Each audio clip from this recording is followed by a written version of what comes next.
Sunday morning.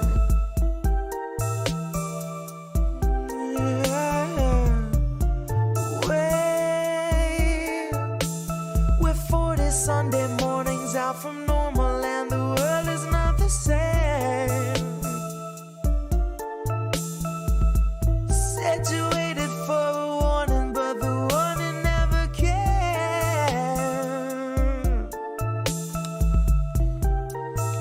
Don't shine a light in my face.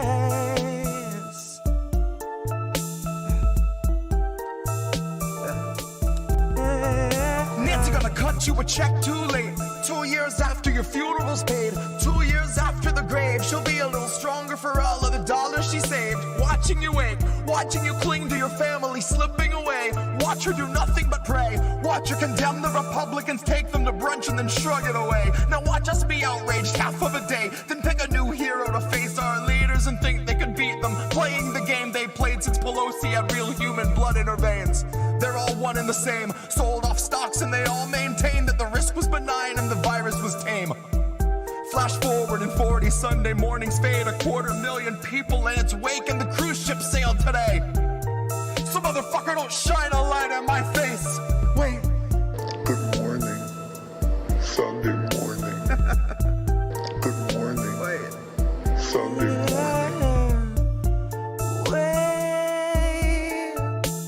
We're 40 Sunday mornings out from normal and the world is not the same.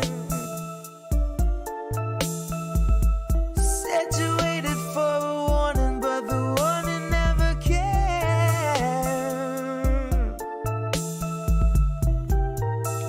Don't shine a light in my face. Said you waited for a warning, but the warning never.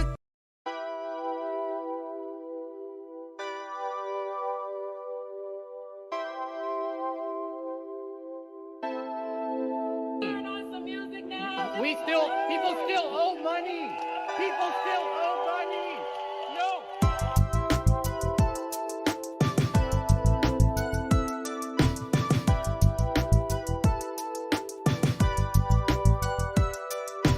People still owe money. People still owe money. It looks to me as though you learned to love your prison. I guess you'd say you made it your own. Who knew that freedom's such a difficult decision? I bet you finally feel like you're home. Home. Right in the center where the haves meet. You were proud of incremental half speeds. You were getting down in the AOC dance line, hands tied, nodding to the backbeat. You'll Secret Service dive in front of any representative alive, being asked for the very bare minimum. And you'll turn into that same kind of hard right villain you detested should we mention they could ever muster maximum. Cause liberal denial's such a lofty ataraxia, where morals take a back seat, not up in the cab, but in hidden panels made by federal human traffickers. If you trust the autopilot, then you're just a sleeping passenger, passively accepting that it isn't us the bastards serve, making peace with all the evil walking on this rancid earth, seeking unity with those who bound your hands at birth, glancing up at fascists on a bloody dais thinking they just need a push. Not a holy man, but I'm praying for a burning bush. Yeah, I know you'd love to look away, but love, you need to look. There are many massacres the country manufactured that will never make the books. Now here's your fucking hook. It looks to me as though you learned to love your prison. I guess you'd say you made it your own. Who knew that freedom's such a difficult decision? I bet you finally feel like you're home. Home. Home on the range of excuses. Justify some fracking, water down pollution, paint a fresh coat of bipartisan charm over backroom collusion. Your consent is being manufactured by illusions, marketing executives in federal seclusion, working day and night to keep you just the side of lucid. And too for calling out abuses. So fuck all these progressives who can speak on revolution once they empty all your powder out and spit on all your fuses. I prefer to judge a leader not by quality of tweets, but the six-figure book deals she chooses. Donors he betrays, and donors that he'd gladly take a bullet before he refuses. Slogans he reuses, buzzwords he produces, then he spews like mucus. Well, two can play at that. So here's the inner dialogue of every time I snap, and it's fine-tuned to ruthless. And saying politics are useless. Just a bunch of loose lips tweeting cute shit, power suits, taxpayer booze trips. Bunker at the ready when the shoe flips. And there will be no news clips. There will just be... People still owe money. People still owe money. No. It looks to me as though you learned to love your prison. I guess you'd say you made it your own. Who knew that freedom's such a difficult decision? I bet you finally feel like you're home. Home.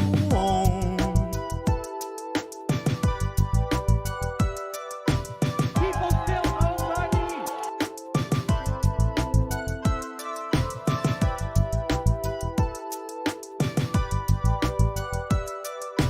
People still owe money.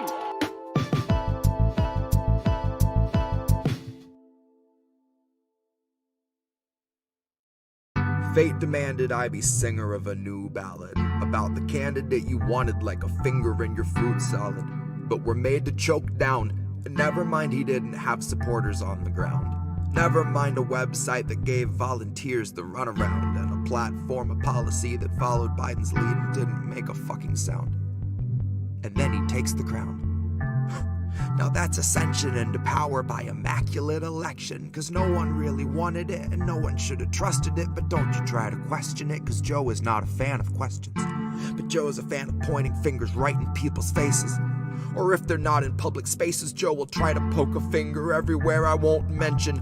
Joe's soul is molded and beholden more to power than the list of fucking speakers at the DNC convention, who gave us all a show of keeping AOC at bay, just so everyone can say they tried to censor her dissension. But if you still believe the progressives we've elected give a shit if we're protected, there's a bridge I'd like to sell you in a parallel dimension. You know they're just tech savvier with media relations, propagandist Instagram and public obfuscation. Better suited to assure you that they're here to have a conversation. Better suited to assure you they aren't actively supporting your eviction and your slide into starvation. Better suited to assure you they can tweet about your needs and offer hope and motivation while you drift into the weeds, but they partnered with the moccasins and gators and the reeds. You damn sure get a portion of our meat. So, love me or leave me or mislead me to decree. Honey, you won't want to hear it, so I'll try to say it sweet. The squad are not your buddies, they are simply more discreet. The GOP will kill you on your feet. Dems and fake progressives do it in your sleep. Anyone can recognize a nation's needs and put it in a tweet. But coming from a leader in a seat of power really shows they know they're obsolete. GOP will kill you on your feet. Dems and fake progressives do it in your sleep. The squad are not your buddies, they are simply more discreet.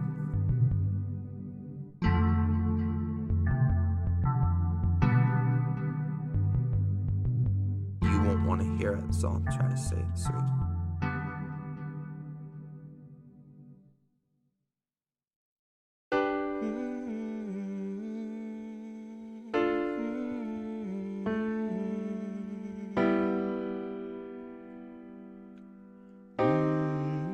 I think I liked it better being blind, when I couldn't read between the lines, and when I couldn't see the cracks in the structure that lay bare before me the whole time. I think I liked it better back when I suspended disbelief and swallowed pride. I thought I knew the difference in the red from the blue, but they both bleed us so dry. They both bleed us so dry. My favorite songs don't hit the same way. I get to the end of a 4-minute track and I'm only looking back thinking, what did they actually say?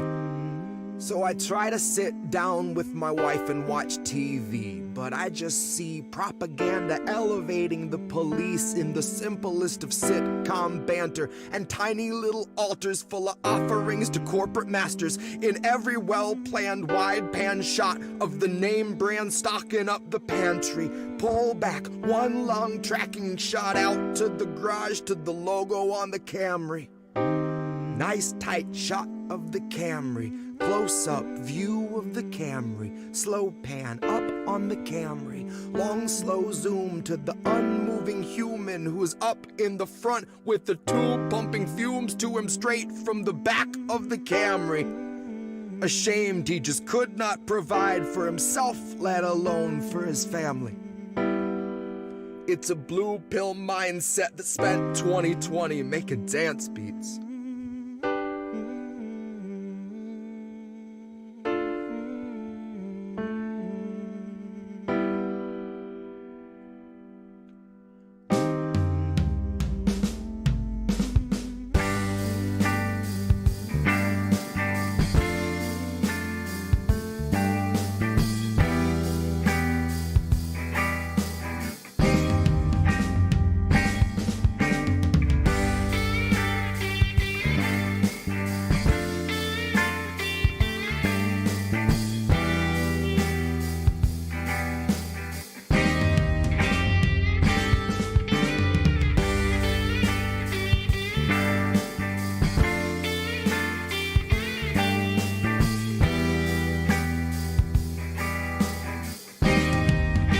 I think I liked it better being blind, when I couldn't read between the lines, and when I couldn't see the cracks in the structure that lay bare before me the whole time. I think I liked it better back when I suspended disbelief and swallowed pride, and thought I knew the difference in the red from the blue, but they both bleed us so dry. They both bleed us so dry. Ignorance is bliss, which explains why a lot of us are so fucking happy. Quick to take the trip for all its trappings. Never one to ask what's up, what's going on, or God forbid what's happening. A lot of us would strap into the ride and then spit right in the eye of the guy whose job it is to snap your fastenings. But maybe we're all born with that capacity. Maybe each of us comes standard with humor, compassion, malice, and audacity. Some of us are blind to the system, but some see it fine and say this is how it has to be. Some of us can stare wide-eyed at a nationwide human catastrophe and only offer platitudes and recipes. And I wish that I could tell myself that nothing's worth obsessing past my everyday necessities. I wish that I could cry fake news over anything that threatened me, tune out our abuses and consume a little levity. Wish that I could offer up my son a smoother destiny. Wish I had some better... IndependentLeft.news. Indie. What's up, Indie? Indie News Network. Indie. I get news from Independent Left. IndependentLeft.news. IndependentLeft.news. Indie Left Media. Independent Left News. Indie Left. Independent Left News. Independent Left Media. Indie Media. Indie Left. Indie. Indie. Indie Left News. Indie Left. Hi, Indie! Indie Left News. Subscribe to Indie News Network. We're world building. Your way of assisting, I feel like, is really cool. IndependentLeft.news. Independent Left News. I'm a huge fan. He created INN. The founder of Independent News Network. Indie is the founder of Indie News Network. Thank you, IndependentLeft.news. A huge thank you and shout out to Indie Left. Everyone check out Indie Left News. Hey, Indie Left. IndependentLeft.news. Indie. Hi, Indie. Indie Left. Indie Left News. Indie News. Independent Media. Independent Left News has done an amazing job. God, that makes me smile every time I see it. Hi, everybody. Hi, everybody. What's up, fam? What's up, fam? Hi, everybody. Hi, everybody. It's Sunday night. It's 10 o'clock, and we're doing a little Harry Carry. Jimmy, how are you, Jimmy? Sunderland, welcome. What? That's doing some funny segments over there and some good stuff. Good new show. Wow. We got 20 some odd people. This is great. How did we miss that? How did we miss that? Holy mackerel. What's happening, dude? I got Reef next to me. Not much, man. It's Indy. Yeah. I made soup. And you're very proud of your soup. I was hungry and I made soup. You're very proud of your soup. And I'm very proud of you. I was hungry and I wanted something warm and soup. And so I made soup. I'm very proud of you. What? Thank you. So this chicken and rice is delicious. That's good. People need to know the news. I was in Vegas this week. I got to travel. I got to meet Pasta and Steve. Holy crap. It's been a wild week. We were out. I thought what happens there stays there. Well, I did stay there. I just said who I met. I didn't say what happened. But I did But that's what happened. That's what happened. So, you met people. That's anyway, what happened. Yes, I actually met my first lefty friends in like 2.5 years. It was incredible, and shout out to them. And it was awesome. I had such a good time with them. Anyway, welcome everybody. It's Sunday night. It's How Do We Miss That? So welcome everybody to How Do We Miss That? We are a show and podcast streaming live on Rockfin, YouTube, Twitch, Rumble, Facebook, Twitter, Odyssey, Telegram. Wow, I got through that fast. Sunday nights, 10 o'clock Eastern, 7 p.m. Pacific, is for my friends out on the West Coast in Vegas. Available on all your podcast platforms, though I know I'm a couple of weeks behind and I got to get that up to speed, and we'll put tonight's up there too with the last two. It's co-hosted by me. I'm Indy. You can see on the microphones, but for everyone on the podcast, I'm Indy. I'm the founder and editor of Independent Left News and IndieMedia.today, which is our Substack. And then I got this guy sitting next to me, and he's Reef Breland. He's a technical director for INN. He's the host of Reefer After Dark and the host of INN News. And we are both the founding members of Indie News Network, a collaborative family of 23 independent content creators, the largest independent network on the internet, as far as I know. All the stories that you're going to see tonight were featured in IndependentLeft.news or IndieLeft.news between Sunday and Friday this week. It is totally impossible to keep up with this crazy fire hose of all this developing news and all week long. But these are just like four stories with 6 articles out of the hundreds that I could find. Please make sure share this link. Looks like we got about 20 some odd people. We're live on Rockfin again. Go to rockfin.com/IND Left News, and you can find us over there. It's ad free. I love that because it's ad free. If you don't have YouTube Premium, I hear they're ramping up the ads. No ads over on the Rockfin. There is a premium thing for $9.99. Most of the videos on the platform are actually free. A few of them are premium. You get all the premium for the $9.99 a month that you spend for one channel. It's kind of a great deal. Even if you do get premium, even if not, you're going to get access to most of the content. Anyway, please again make sure share the link, like, stream, subscribe to our channels on all the platforms where you watch and listen. Thank you so much to our volunteers. You got Big Mad Crab who made our thumbnail, and we'll show that in a minute. We got Jimmy Sunderland who made that amazing trailer that it makes me smile every time I hear it and see it. And congratulations to JB Font. You saw JB Font in the trailer. JB became a great uncle today. I saw some of the pictures. 2K. And he made it 2K. Shout out to our brother JB. Trying to get him to 3K. Trying to get JB to 10K. You can. Thank you so much to Phantomos Phanto for all the video editing clips. He does great work on that. Fred Edward over on the Twitters and the Facebook, and Resident Skeptic Chris Gilman over on Instagram and over on Twitter as well. And even Matt Cusick. We got so many people. Willie Bragg has been helping out, and he did some nice shout outs for INN this week. So thank you so much to Willie. We appreciate that. Again, the podcast of this stream is available for free to download on all your favorite platforms. That's anchor.fm/independent left news. You got to spell that all out. Again, it's on Apple, Amazon, Google, Spotify. Just search for How Did We Miss That? Subscribe, and you can leave us a 5-star rating anywhere. That'd be really cool. Oh, I see we got Care Bear here. We got Warren here, Extra Booyah, Kelly. Thank you to our Patreons. By the way, patreon.com/IND Left News if you want to subscribe monthly and support our work that we're doing both with the shows. We got Friends of Indie Left. We're doing the Substack almost every day. We've got the daily newsletter. There's so much going on. I can't even. And then you've got the whole network stuff on top of all that. Anthony Malecki, welcome, brother. Nikki, Radical Leftist Agenda, and now Nikki Chika. I guess she's changed it over to. I think that's how you're supposed to say that, right? Nikki Chika. Eric T. Red. We got all our patrons. I'm sure Les Bones is in there somewhere. Lewis Yipper99. Thank you, everybody. Gamer Gotcha for life. So good to see you. I saw you. We've been seeing each other in every stream lately. Velvet Trance, welcome. That's a new name I haven't seen before. Maybe last week. Spoopy. Oh, that's Spoopy. It's oh, Spoopy. Right.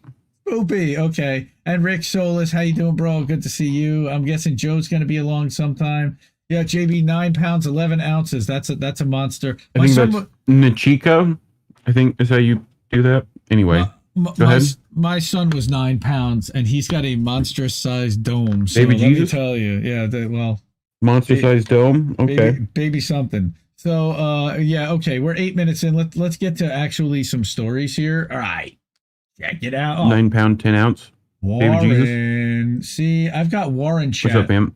Look at what Warren did. See, that's not so bad actually.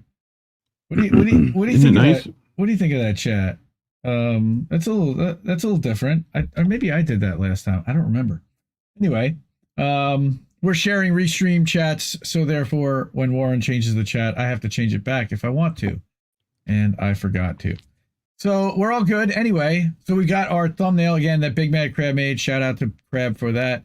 And we've got our toxic tap water. That's the last thing we're going to get to.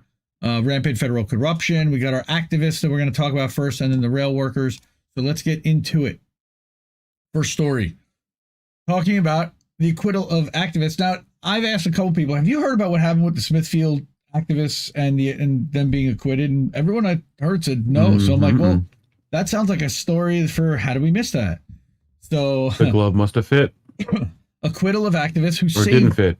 Dying piglets from Smithfield sets a right to rescue precedent. Well, you know, I know you're a huge animal lover, and right to rescue, I think, is near and dear to a lot of activist hearts. And these are the two guys for direct action that did this. And so they literally defended themselves, and you'll hear the story. It's really heartwarming. I want you to acquit us as a matter of conscience, the defendant said. There's a big difference between stealing and rescue. And opponents of factory farms again and cruelty celebrated last Saturday night, when jurors acquitted two activists who are each facing up to 5.5 years in prison on felony burglary and theft charges stemming from the 2017 removal of a pair of sick piglets from a Smithfield Foods factory farm in Utah. How about that?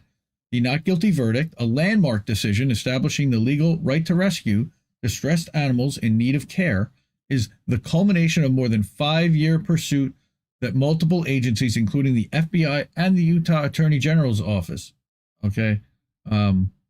That's crazy. Rescuing animals is not a crime. And again, shout out to Kenny Stancil, Common Dreams, an Indie Media Award winner, award honoree. And we really appreciate the work that Common Dreams does.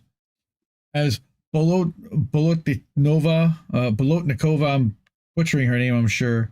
Okay, this person for The Intercept. The case began after the activists published undercover footage revealing gruesome conditions at Smithfield, the nation's largest pork producer, which is in violation of Utah's 2012 ag-gag law, criminalizing the collection of evidence of animal abuse and other illegal activities on factory farms. Wait, it's illegal to collect evidence about this, even if it's happening, even if it's a crime. Yes, that's the truth. Fuck? Yep. What? Yeah, I need that Jimmy sound. Yep. Wayne Suing and Paul Picklesheimer. That's a real name, Picklesheimer. Wait. We cannot just blow past a pig story with Picklesheimer. Like, he's one of the rescuers. You know, all we need is like cheddar now. You know, he's one of the heroes from Direct Action Everywhere. Okay, they rescued two dangerously underweight piglets, whom they named Lily and Lizzie, from Circle 4 Farms in Beaver County in March 2017. The men took the piglets to receive emergency veterinary care, and then transported them to an animal sanctuary in Colorado. How nice. Would Lizzie be Thin Lizzie in this case, as they're underweight? Well, once they bulked her up, they would call her Liz O, wouldn't they? Oh, that's even worse. Sorry, guys. I thought mine was bad. Sorry, guys. I thought mine was bad. I got dad jokes. All right. So cheers erupted in the courtroom on Saturday when Judge Jeffrey Wilcox, thank you, Judge Wilcox, announced the jury's unanimous decision to acquit both defendants following more than 7 hours of deliberation. Trial had to be moved from Beaver County to neighboring Washington County after activists endured threats of violence and intimidation from local authorities, prompting a civil rights lawsuit. Yeah, the cops did threaten these guys too. They just let a guy. Of course they did. They just let a guy who walked into the factory farm and took 2 piglets out without the consent of Smithfield walk out of the courtroom free. That's what he told reporters outside the courthouse in St. George, Utah. If it can happen in southern Utah, it can happen anywhere. That's awesome. Yes. Right? During his closing remarks to jurors, suing, like literally, Seung. See, again, I butchered the names. Wayne Seung, another hero. Mm-hmm. All right. You got Picklestein and Seung, a former Northwestern law visiting professor, represented himself at trial. I don't actually want you to acquit us on a legal technicality. I want you to acquit us as a matter of conscience. There's a big difference between stealing and rescue. And if you help establish the right to rescue, he told the jury, companies will be a little more compassionate to creatures under their stewardship. Governments will be a little more open. What? Go ahead. You're fine. Oh, governments will be a little more open to animal cruelty complaints. And maybe a little pig like Lily won't have to starve to death on the floor of a factory farm. So, these guys pointed out in a statement that a most likely character witness, Rick Pittman, testified in support of the defendants on Friday. Pittman is the owner of Norbist, a turkey farming company in Utah, in which Seung and Picklesheimer previously investigated and were charged for before striking up a friendship and annual Thanksgiving turkey rescue tradition. During cross-examination, Utah Assistant AG Janice Macinus asked Pittman if Seung's actions had caused him financial harm. He said, "There's a difference between stealing a turkey and rescuing a turkey who's suffering." Well, the case had been criticized by legal scholars as unconstitutional and politically motivated, given Utah AG's Sean Reyes' possible financial ties to Smithfield. So this almost sounds a little bit like what happened at Donziger, where you've got the judge and the prosecutors in the pocket of Chevron that are being told by the company to prosecute and to keep this guy under wraps. So, quote, state and federal authorities have consistently shielded factory farms from transparency and accountability, said an attorney who's been involved in every successful effort to overturn ag statutes in the United States. That's a pretty powerful guy. In nearly 2 decades of legal work, this case is one of the most egregious I've seen in terms of denying defendants' constitutional right to a rigorous defense. Right? Although Seung and Picklesheimer documented dead and dying piglets in piles of feces and blood and claimed the 2 piglets they removed were injured, sick, and starving, Wilcox ruled in February that video of the rescue and any evidence of the condition of the animals is barred because it might arouse horror in the jury. The horror. Yeah, that makes me think of Marlon Brando and Apocalypse Now going, think of piles of little arms. I mean, that's literally what they're talking about. You know, companies will be a little more compassionate now to creatures under their stewardship. Governments will be a little more open to animal cruelty complaints. And as the writer explained on Saturday, citing previous reporting by The Intercept, the FBI in August 2017 chased the piglets across state lines and raided the sanctuary where they were living, bringing with them veterinarians who sliced off a piece of Lizzie's ear to perform a DNA test and confirm that she was the property of Smithfield Foods. The animals were not removed from the sanctuary. Wait. Yes. Why is the Intercept? How did the Intercept get here? They report on this back in 2017. That's when they were actually doing decent reporting. Like when Glenn was there. The FBI in August. And well, they had already. Why does the Intercept always get FBI and CIA source material? Can we? It's real interesting. They do a lot. Anyway, they do a lot of FOIA requests. That's what they'd say. Now, the animals were not removed from the sanctuary, still live there to this day, but they confirmed that they actually were the animals that were taken and that they were the property, meaning that they actually did walk in there and quote unquote stole those animals, which is what they were being charged with, and now they've been acquitted. Prosecutors allege that the baby pigs, who were barely a week old when the activists removed them, were worth $42.20 each, or $84.40 in total to Smithfield. Yeah. The U.S.-based pork producer is a wholly owned subsidiary of the Hong Kong-based pork company WH Group, which reported $24 billion of revenue in 2019. I mean, this is around the same time that, like, I think Hormel was getting a ton of stuff happening to them too. $24 billion people were getting video of what was happening there, and it was pretty fucking terrible. A $24 billion company prosecuting two guys, animal activists, over $84.40 worth of pigs. Okay, professor at UC Hastings Law, who testified in favor of the activists, told The Intercept that Smithfield has an enormous amount of financial interests that are wrapped up in this. They have an enormous amount to lose if this trial becomes public, and they cannot afford, or maybe they think they cannot afford, to give an inch to these people. Pig rescue occurred during an investigation to uncover whether Smithfield had followed through on its pledge to stop using 2-foot by 7-foot gestation crates that make it impossible for pregnant pigs to turn around. Yeah, Jon Stewart talked about that a long time ago. Okay. Seung Picklesheimer and 3 others who pleaded out the case discovered rows of pregnant pigs confined to such cages despite the company's promise to swear off of them. Evidence from the probe has been used in a lawsuit against Smithfield for misleading consumers, and it sparked nationwide protests against Costco, one of Smithfield's major buyers. The animal rights activists also found a facility packed with farrowing crates, similar to gestation crates, but with just enough additional room to fit nursing piglets, where female pigs are moved when they're ready to give birth. Okay. The group found dead and rotting piglets inside the facility, as well as visibly ill and injured ones, like Lily and Lizzie. Gross. This is all, again, from The Intercept. So, shout out to activists, man. That's a great story. And again, we don't get too many good stories and positive things where you get the courts being good to, it's not really the court, but a jury ruling in favor to not prosecute, or to literally, like, these guys could have been fined. They could have been sent to jail. There's criminal shit involved here. Yeah. You know?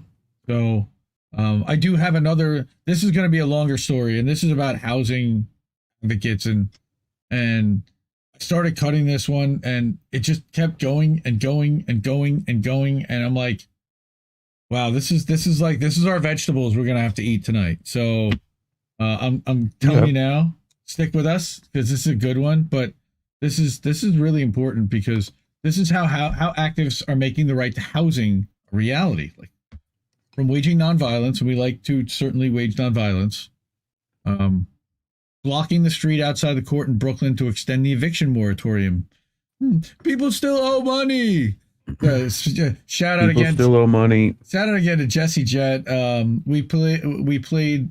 What did we play tonight for the first time? There was a one of the songs that we'd put up that we had not previously put up, and it's got Franco shouting at AOC and Cori Bush, people still owe money. So what's going on? Backed by faith communities, the housing justice movement is racking up wins against landlords and banks profiting off of what should be a human right. So we're going to hear about this story about April Lewis. She's in a housing fight again. This time she's pushing to keep dozens of families from being put out of a Charlotte extended stay motel that's scheduled to be shut down in a matter of weeks. Such motels cost as much as $500 each week. Expensive expensive compared to long-term housing, but many of these families are living paycheck to paycheck or on fixed incomes and have no other option. Why? Because they can't afford the move-in costs for an apartment. Landlords want upfront rent and utilities and a security deposit, and now they're making even more people pay for rental insurance. Now they want first and last, and utility, and sometimes 2.5 months rent just to move in. Others stay at the motel because they're shut out of traditional housing due to a past eviction or criminal record. Now, I have a friend, a Facebook friend. Her name is Kate, and she is currently homeless. And she's dealing with, and she's in Oceanside. I've been trying to help her, and I have not, unfortunately, been able to do enough to help her. But it is a real problem, and it's one that is continuing to grow in this country. And one of the reasons why I wanted to talk about this. Some simply can't. Sad. It's really sad. It's heartbreaking because she's. Yep. She lost her husband. She lost her pet. And then she lost her place to live, and now she's out on the street and completely like starting to lose it because of her mental state of grief. And there's no relief. It's really hard. So some simply can't find a suitable place to live in a time when rental vacancies are at historic lows, right? Because rents are jacked up, can't find a place you can afford. What are you going to do? The good news for the motel residents is that this is not Lewis's first fight. An organizer for Action North Carolina, Lewis coordinated cancel rent protests at the local courthouse in the early days of COVID pandemic, led tenants in chants of housing is human right at various government meetings, and organizers canvassing in phone banks, pulling together tenants to advocate for their rights. God's work. Current focus is calling out corporate landlords like the one in Charlotte who was repeatedly cited for refusing to address rampant mold, vermin, and dangerous wiring. Really bugs me. In early September, Lewis and other tenants joined with other organizations that, like Action North Carolina, are affiliated with Center for Popular Democracy, to make an uninvited appearance at the Washington, D.C. meeting of a trade association of corporate landlords. Dozens of tenants took over a conference room, poured themselves glasses of the fancy lemon and orange-infused water, and chanted, "Corporate landlord, you can't hide. We can see your greedy side." I love it. All right. "We go everywhere," Lewis said. "We not only go door to door, we do banner drops and disrupt official meetings. Just be there and be loud so they can't ignore what's happening to these tenants." Lewis has fought for her own housing, too. That's always how it works. A single mom. She more than once had to scramble to keep from being evicted despite working 2 and sometimes 3 jobs. The rent kept going up, and so I had to be pretty crafty just so I could keep my daughter housed. When Lewis later began working with youth and families as a counselor, the challenges they shared with her kept coming back to housing, far and away the top expense at most U.S. households, right? And right now, again, with costs escalating everywhere, the tenants she works with are not alone. More than 10 million U.S. renters report being behind on their rent. That's an imminent risk of eviction. I know of 3 or 4 people who I've spoken to in the last week, people who we all know that are concerned and are housing unstable right now. 65% of those behind on their rent are also people of color. These Americans desperately need housing assistance, but unlike Medicaid or SNAP food stamps, federal housing programs are not an entitlement. Families and individuals may qualify for housing help, but they only get that assistance if there's supply available, and it's usually not available. Only 1 in 4 eligible persons are able to receive a federal housing subsidy, leaving over 8 million households eligible but unsupported. As grim as those numbers are, they may soon be getting worse. Because rent prices on average rose more than 16% during 2021 and went up more than 20% in some cities, which we also know. Orlando specifically, we know has had. Yep. A recent study by the US GAO found that every $100 in average monthly rent increases is associated with a 9% increase in homelessness. So it's no surprise that by mid this year, homeless shelters were reporting a surge in people asking for help, with wait lists doubling and tripling as a result. And then you've got corporate landlords and, of course, housing racism. So the U.S. is often referred to as having free market economic system, but housing in this country doesn't remotely resemble an unfettered market. Federal, state, and local governments have eagerly assumed roles as major players in the housing business. Problem is that the government's heavy hand in housing is usually placed on the scales on the side of the wealthy. As we probably know, that over the past decade, corporations have taken advantage of significant tax breaks to dramatically increase their holdings of both multi-unit rental properties and residential homes. Institutional owners or corporations or LLCs now own the majority of all U.S. rental units and 80% plus of the properties with 25 or more units. I don't think that's much of a surprise. Even people that are individuals put those buildings into LLCs or corporations. Yep.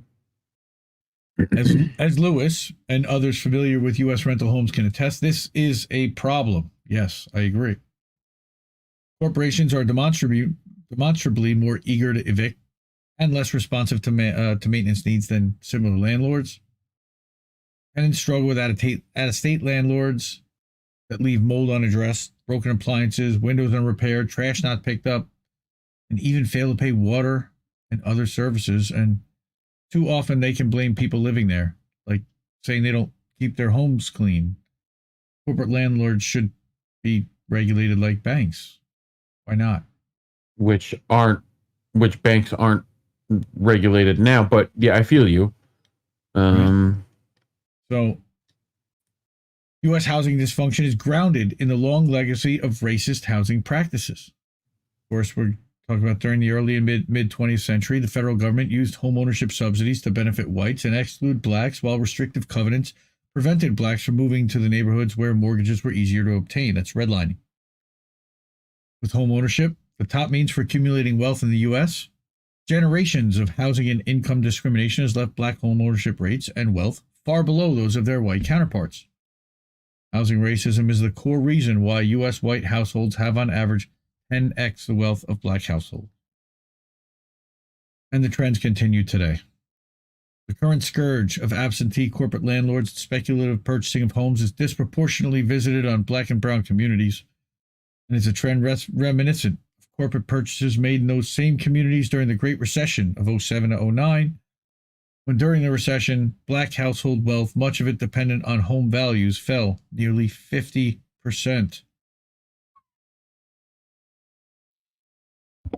And that all leads to grimly predictable outcomes. Great. Black families are more than twice as likely to be renters as white families, and among renters, black families are far more likely to be evicted than white renters, with black women and children the most likely of all to be thrown out of their home. Yeah, because let's do that. Just monsters. Yep. Absolute monsters. Nearly 1 in 5 black or Hispanic children have experienced eviction by age 15. Wow. Yeah, that's fucking bullshit. Anyway. A lot of things in housing haven't changed since the Jim Crow era. To address it, we have to address the racism.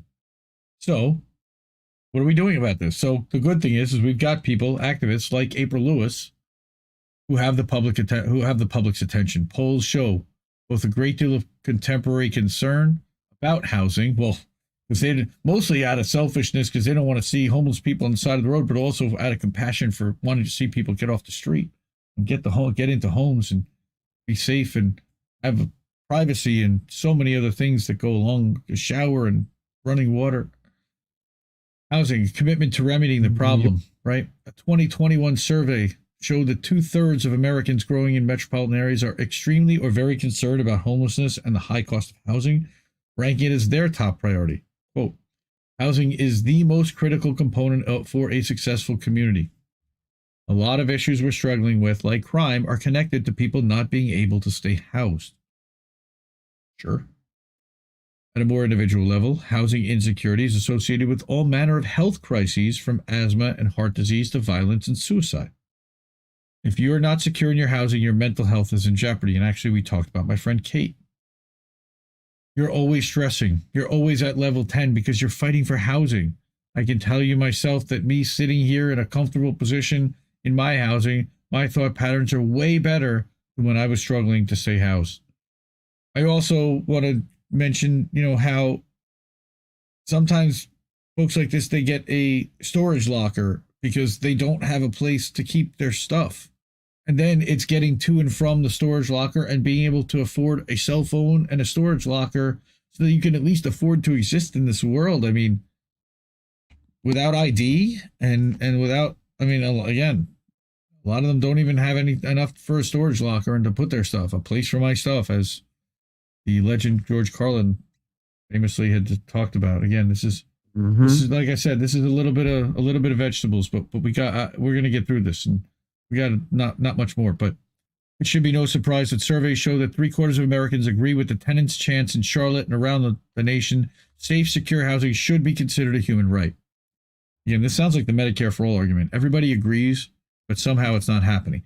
Those Americans are not content for that right to be an abstraction. The vast majority of people expressing support of housing as a human right also support expanded government programs to make that right a reality. Federal level housing efforts include Ilhan Omar's Homes for All Act, which would devote $1 trillion to building 12 million new, permanently affordable public and social housing units. How much profit is there for developers in that? It would also, I doubt very much, repeal the Faircloth Amendment, which in 1998 responded to the deterioration of public housing by blocking new public housing construction. What? Yeah. The National Low-Income Housing Coalition is leading a housed campaign in the U.S. in the middle of housed to expand rental assistance to every eligible household and create a national housing stabilization fund to provide emergency help. Meanwhile, there's a robust and successful activism going on at the state and local level. There is robust and successful activism going on at the state and local levels, which is great. Activists using tactics ranging from occupying vacant buildings to canvassing to pushing ballot initiatives have won commitments for expanded affordable housing support in cities like Minneapolis, Oakland, Philly, San Fran, Baltimore, Los Angeles. Community activists are engaged in current housing campaigns in Vegas and New York. Rent control advocacy is ongoing in California, Florida, Michigan, with a recent rent control victory in Minnesota. Right? San Francisco is now requiring landlords to recognize and meet with tenant associations or face mandated rent reduction. Activists in cities like Indianapolis are persuading their local governments to follow the European example of directing public real estate and public funding to social housing. Amazing. Religious communities are engaged with the movement also. The Federal Housed Campaign is joined by Catholic Charities USA, the Union for Reform Judaism, and the national leadership of the Episcopal and Methodist churches. I wonder if they've invited any Muslim organizations. My guess would be probably not, but they should. Yeah, I agree. As for the Action North Carolina housing effort in Charlotte, it counts as a key ally. St. Martin's Episcopal Church. We should call up Matthew Ho running for Senate in North Carolina, see if he's involved with these guys at all. Several homeless people live on the downtown Charlotte grounds of St. Martin's, and the congregation welcomes and supports them. After a group visit to the local eviction court and conversations with several of the Action North Carolina leaders, the congregation decided to focus on housing justice. We wanted to see how we could be of help before a family becomes evicted or someone becomes homeless, Mission Board President Kay Miller said. Great, thank goodness. So St. Martin's parishioners have staffed a tenant crisis hotline and recruited pro bono attorneys to help families facing eviction. That's awesome. A new team is pulled together to do phone canvassing of tenants living in some of the worst corporate-owned housing in Charlotte. They're discussing the possibility of following other churches' leads and helping low-income homeowners pay off property tax bills and fines that often causes a family to lose a home, and even exploring how to help create more affordable housing units. I give credit to the people of St. Martin's for showing us how community and faith-based groups can really help the movement, Lewis said. I try to push faith groups into action, not just praying. They're definitely taking action. They're offering more than thoughts and prayers. And social, not-for-profit housing is the last section that we're dealing with here. So, again, a common theme of activism right, is the need to move away from expectations that the private for-profit market will solve our crisis. And again, I think a lot of the capitalist movement, quote unquote, the people who don't have capital but are so gung-ho for capitalism, this is where they step in. So the big picture and KYT, I don't remember, I butcher names, has written in her book, Race for Profit, is that entrusting a human right to profit-seeking entities will inevitably lead to suffering. Right? Satisfying basic human needs like the provision of shelter, medical treatment, water, or even education run counter to businesses' objective of maximizing return on investment or simply making money. One of the most pressing questions has been how to secure the provision of safe, sound, affordable, and decent housing for everyone. The obstacles to that goal have always been business's bottom line. Right? So, increasingly, activists have been able to convince state and city governments that Taylor's right. The private housing market will never meet the needs of everyone in their communities. States like Rhode Island, Hawaii, and Colorado are investing in building government-run housing, as are communities like Montgomery County, Maryland. What? Yeah. Governments at all levels hold the power to solve the housing crisis. They can raise revenue for subsidized housing by taxing high-end housing and housing speculation. They can tightly regulate for-profit housing activity and exercise eminent domain, especially on vacant or distressed corporate properties. Governments can significantly increase the resources and power of public land banks to acquire property and transfer or develop it into affordable housing, pass Community Opportunities to Purchase Act, or COPA legislation, right, which gives them the first rights of land purchase to tenants and the community. It's interesting. So the community actually can buy back the land from the corporations if it's not being developed, and then figure out what to do with it themselves. Governments can then subsidize those organizations' development, right, and maintenance efforts via public housing finance agencies. So literally, like, the government can support all of this if we figure out how to do it and navigate the paperwork. Housing activists' demands like these are often framed with the term social housing.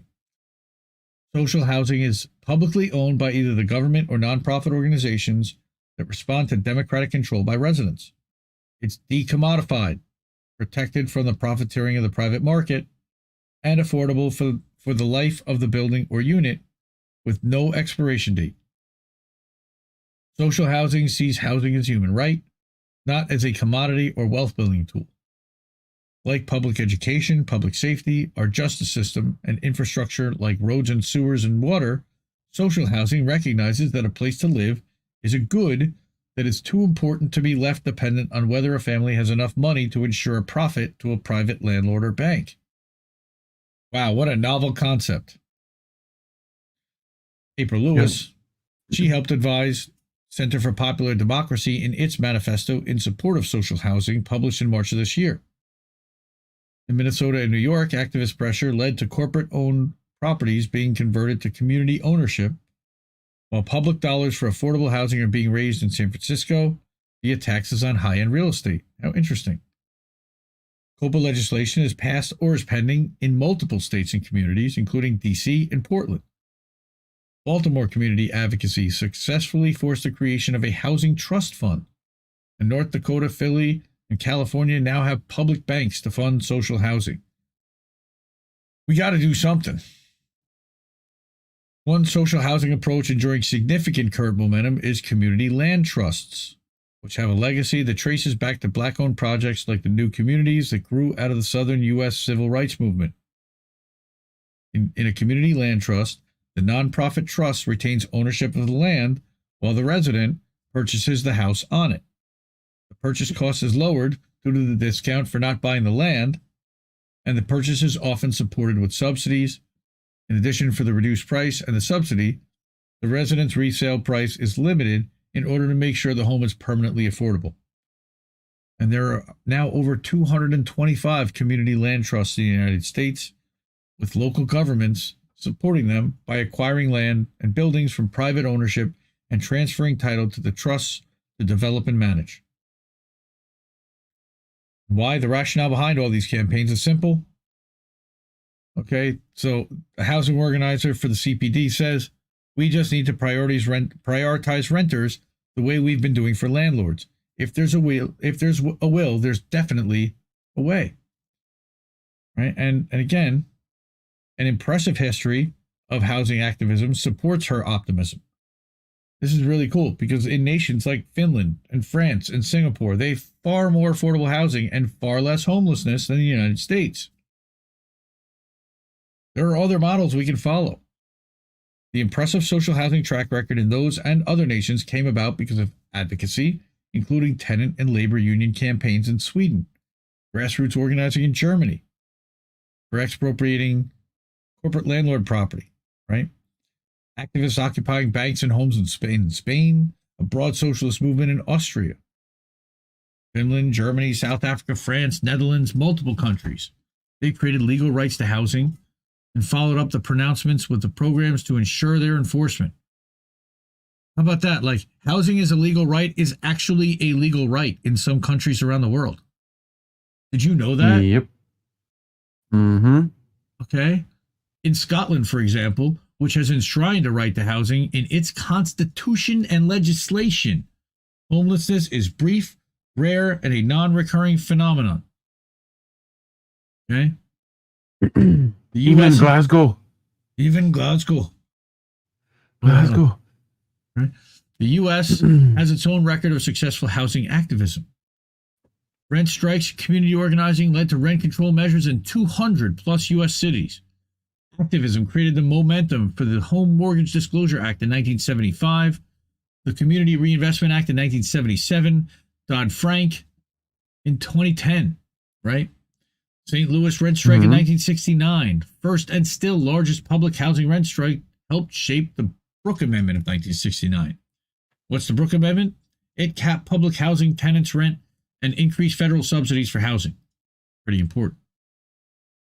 Like other U.S. housing activism, the St. Louis strike had deep connections to faith communities.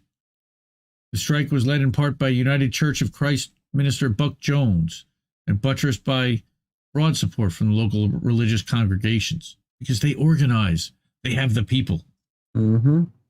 There's a shared theme among these movements. We can and must reclaim our housing system from those whose sole mission is to extract as much money as possible from people who need a roof over their heads to survive.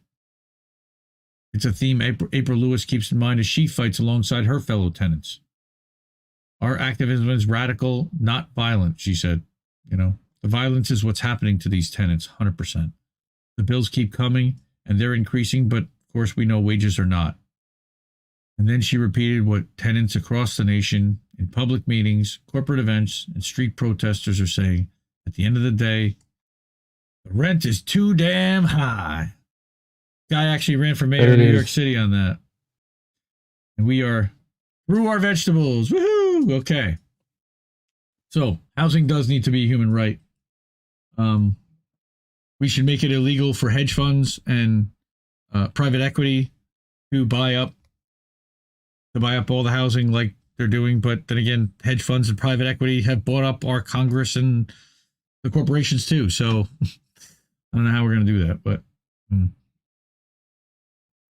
so there's a lot of positivity. We've talked about a ton of like tenant unions and stuff like that recently. I know me and Colin have. I think there was a group, and I should know their names because I think they're associated with Assange for some reason. I think they're in the UK. Where you're loud. They I'm sorry. That's okay. I fixed it. I think that's your fault. I fixed it. That's you. I fixed it. So need to shit down housing derivatives. That's absolutely right. Yeah, go ahead, squirrel. Thank you. That were like breaking into like unused housing and like giving it to like homeless. Like they were like vigilante, like sort of thing, you know? I'm sure somebody knows what I'm talking about. I remember seeing stuff on Twitter with them like unlocking doors and stuff like that. You know, and saying that like housing was a right, you know? Absolutely. So, yeah. Valerie, welcome. How are you? Gamer, how are you? Just checking out the chat, and I'm listening to you. Matt Luttrell, going to be checking out on podcasts. Welcome, Matt. Good to hear that you're doing that. Hope you're getting back to work and finding something. Anything we can do to help and amplify, support Matt. He's got a GoFundMe or a support website. It's pinned to his Twitter. If you want, Matt, you can drop your Twitter in the chat, and people can go to your bio and check out the link. And he got fired and retaliated by Amazon for organizing in Kentucky. Good guy, and just wants to see his workplace safe and organized. So, and apparently he's got some new thing he's working on here. Labor DAO, founded by Larry Williams. That's interesting. That's again looking at DAOs are, as far as I know, having to do with crypto, but maybe not. Definitely interested in learning a little bit more about it. Yeah, need to shit down housing derivatives. That's right, E. Heller. No, shut down housing derivatives. Agreed. Yes, he's rolling. We're all rolling. Born Sinner, Cold World, Squatters' Rights. Absolutely. What's up, Sinner? This is great. So good to see everybody. Okay, so that's like the first story, believe it or not. Holy shit. That took a while. All right. So we've got some other stuff here. So next, what's going on? We've got Sharon Zhang at Truthout. So Sharon Zhang is an Indie Media Award honoree for one of the top writers. Truthout for being one of the top outlets, which is why you see 2 Indie Media Award logos down there. But she put out a report, or she's reporting on a report that was released. Thousands of federal officials have owned stock in companies they govern. And this is not just senators and congresspeople. What? Yes, that's correct. Thousands of federal officials in the executive branch over the last 2 presidential administrations have disclosed trading stocks in companies that their agencies oversee, representing thousands of potential conflicts of interest, and a new investigation finds. So again, a new one. The Wall Street Journal analyzed over 31,000 financial disclosure forms dated between 2016 and 2021, which included information of over 315,000 trades in stocks, bonds, and funds by officials and their immediate families. These documents showed that over 2,600 senior officials across 50 federal agencies have disclosed owning stock in companies that have lobbied the agency that they work in.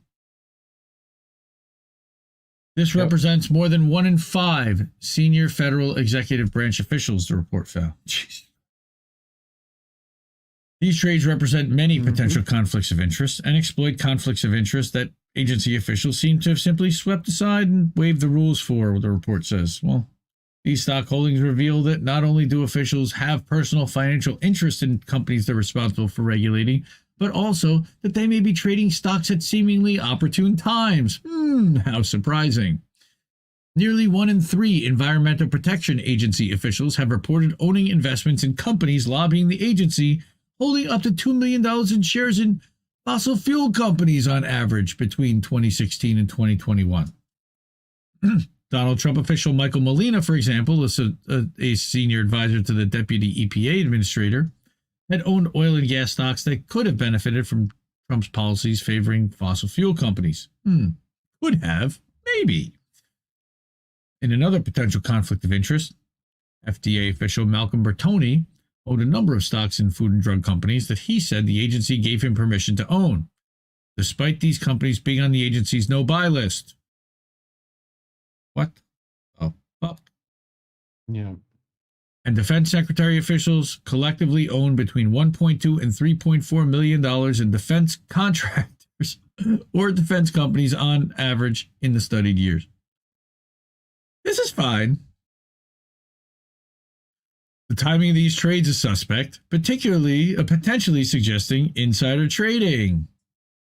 The report found that more than 60 officials had traded stocks in companies just before their agencies announced actions against them.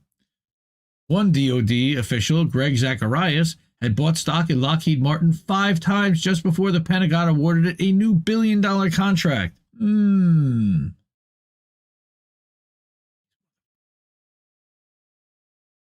It's possible that many of these trades were legal, even if there are conflicts of interest.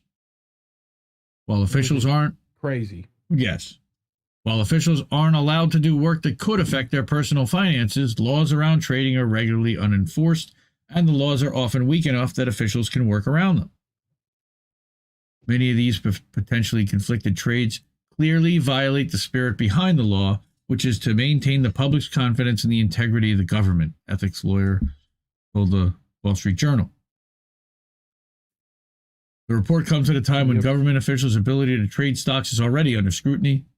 Dems and Republicans have been, quote-unquote, pushing for a ban on Congress members' ability to trade stocks for months, and many of the officials whose stock trades were analyzed by the report may be banned from trading stocks under Democrats' latest bill, introduced by Dem leaders late last month.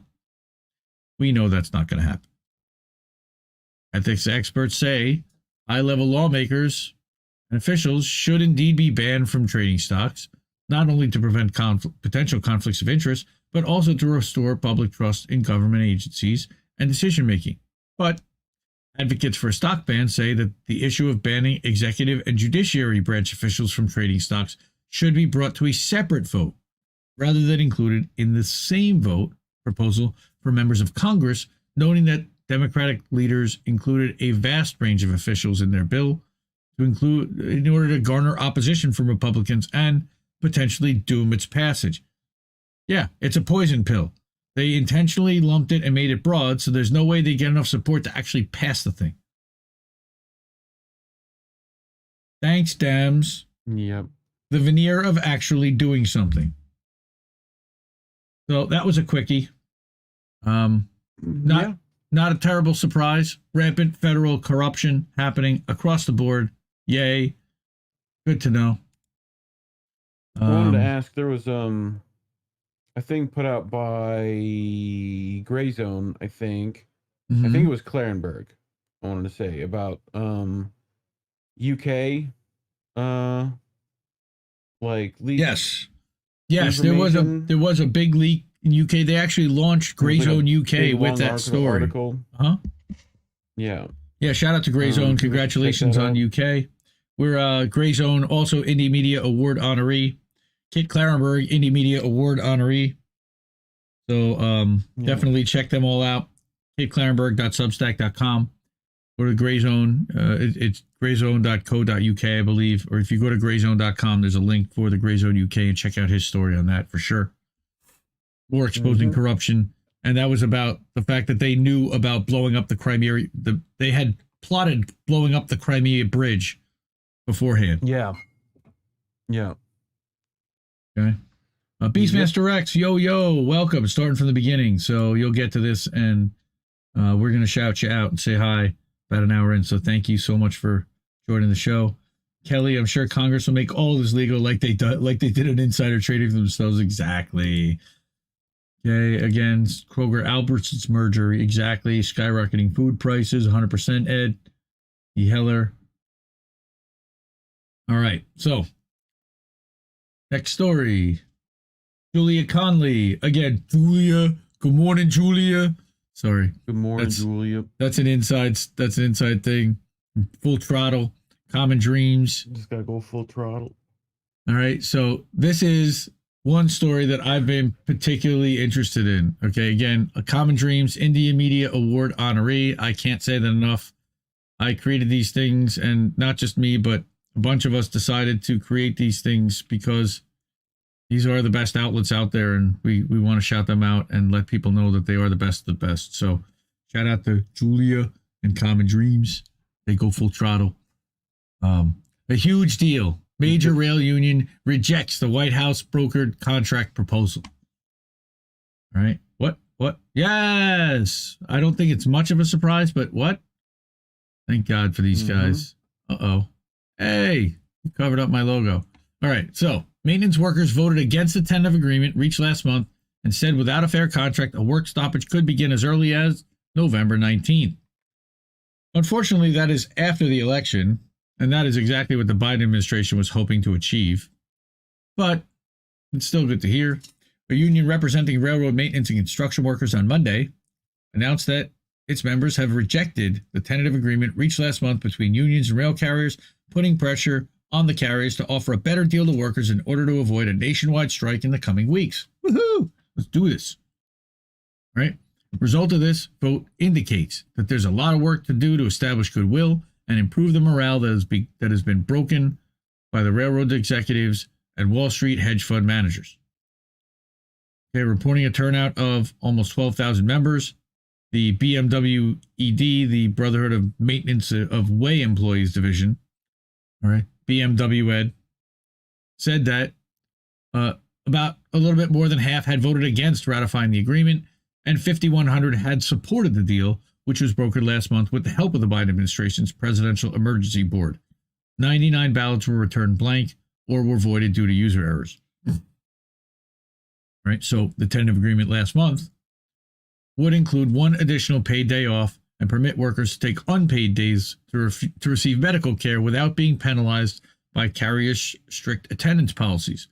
Two key concessions from the companies, as railroad workers' unions had expressed deep dissatisfaction with attendance rules and a lack of any paid sick time. I mean, it's brutal. These guys get 33 days off a year. A year. I mean, they probably also expressed deep dish dissatisfaction, but you know. Well, I digress. Come on, don't get me started on the pizza wars. Come on.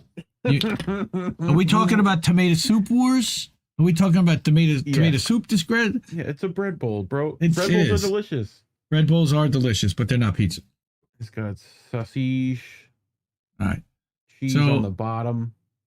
The deal would also include a 24% pay raise between 2020 and 2024 and would freeze workers' monthly contributions for their healthcare plans. Also good, both healthcare plans. Blah, got marble mouth tonight.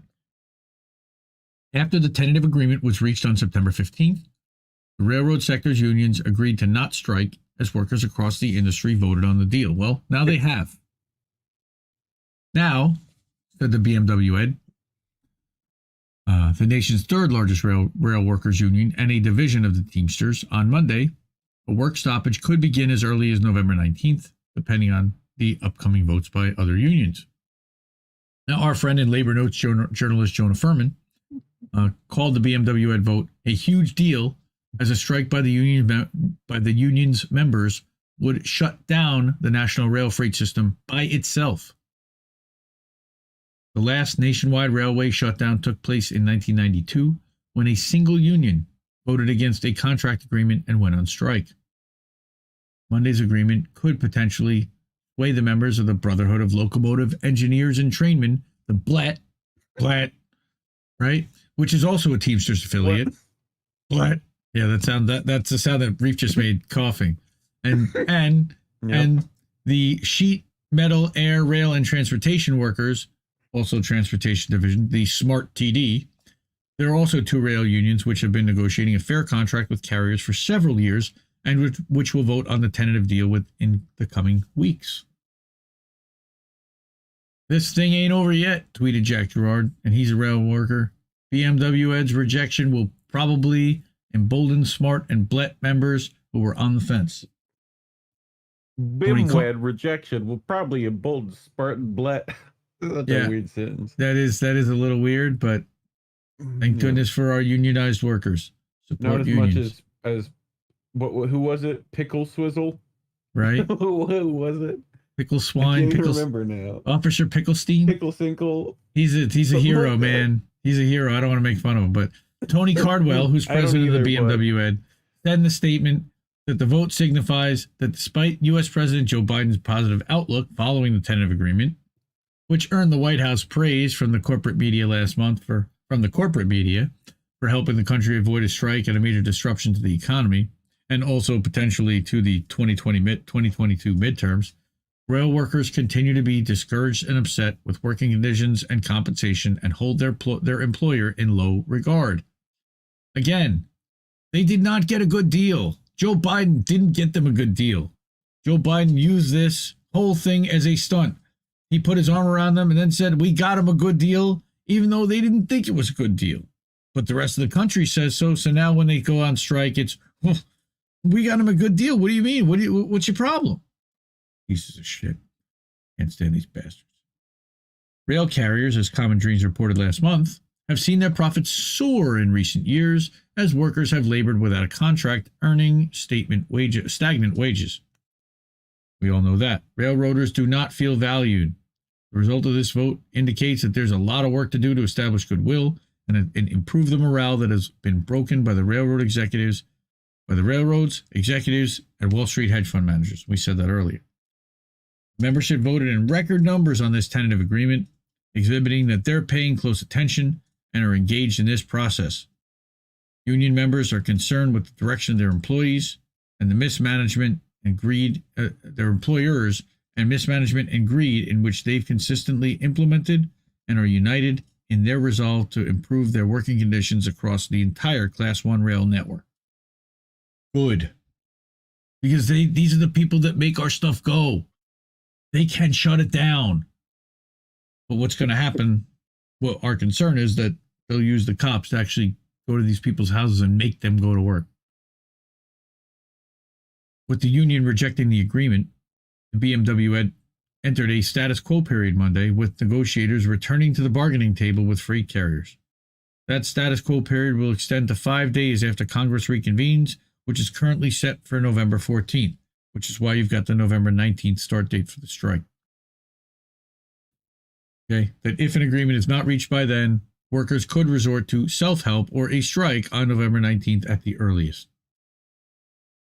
An internal poll taken by Smart TD after the tentative deal was reached showed that 78% of the members wanted the union to reject the agreement and ultimately let Congress decide the national rail contract. Oh, of course. No! Who do you think they work for? Who do you think they work for, guys? Not you.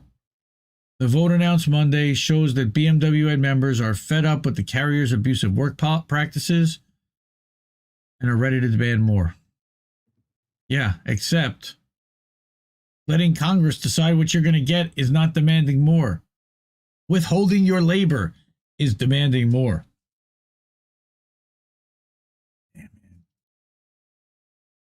Man, that's just,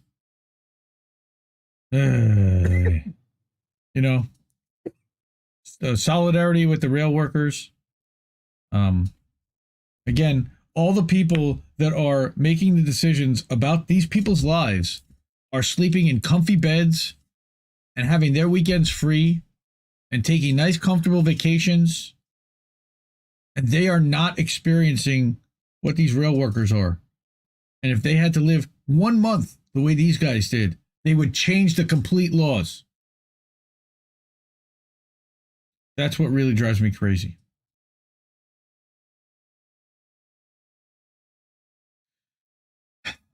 What's your thoughts on that, Mr. Coffee Cough? You're muted. I was wondering what else drove you crazy. I know that drives you crazy. Lots of things. Lots of things make me crazy. Like federal corruption. Not Kit Rock. Federal corruption. I'm sure. Well, stop calling it butt rock. Why you gotta call it butt rock? You gotta call it butt rock. Yeah, but that's like puddle of mud, stained.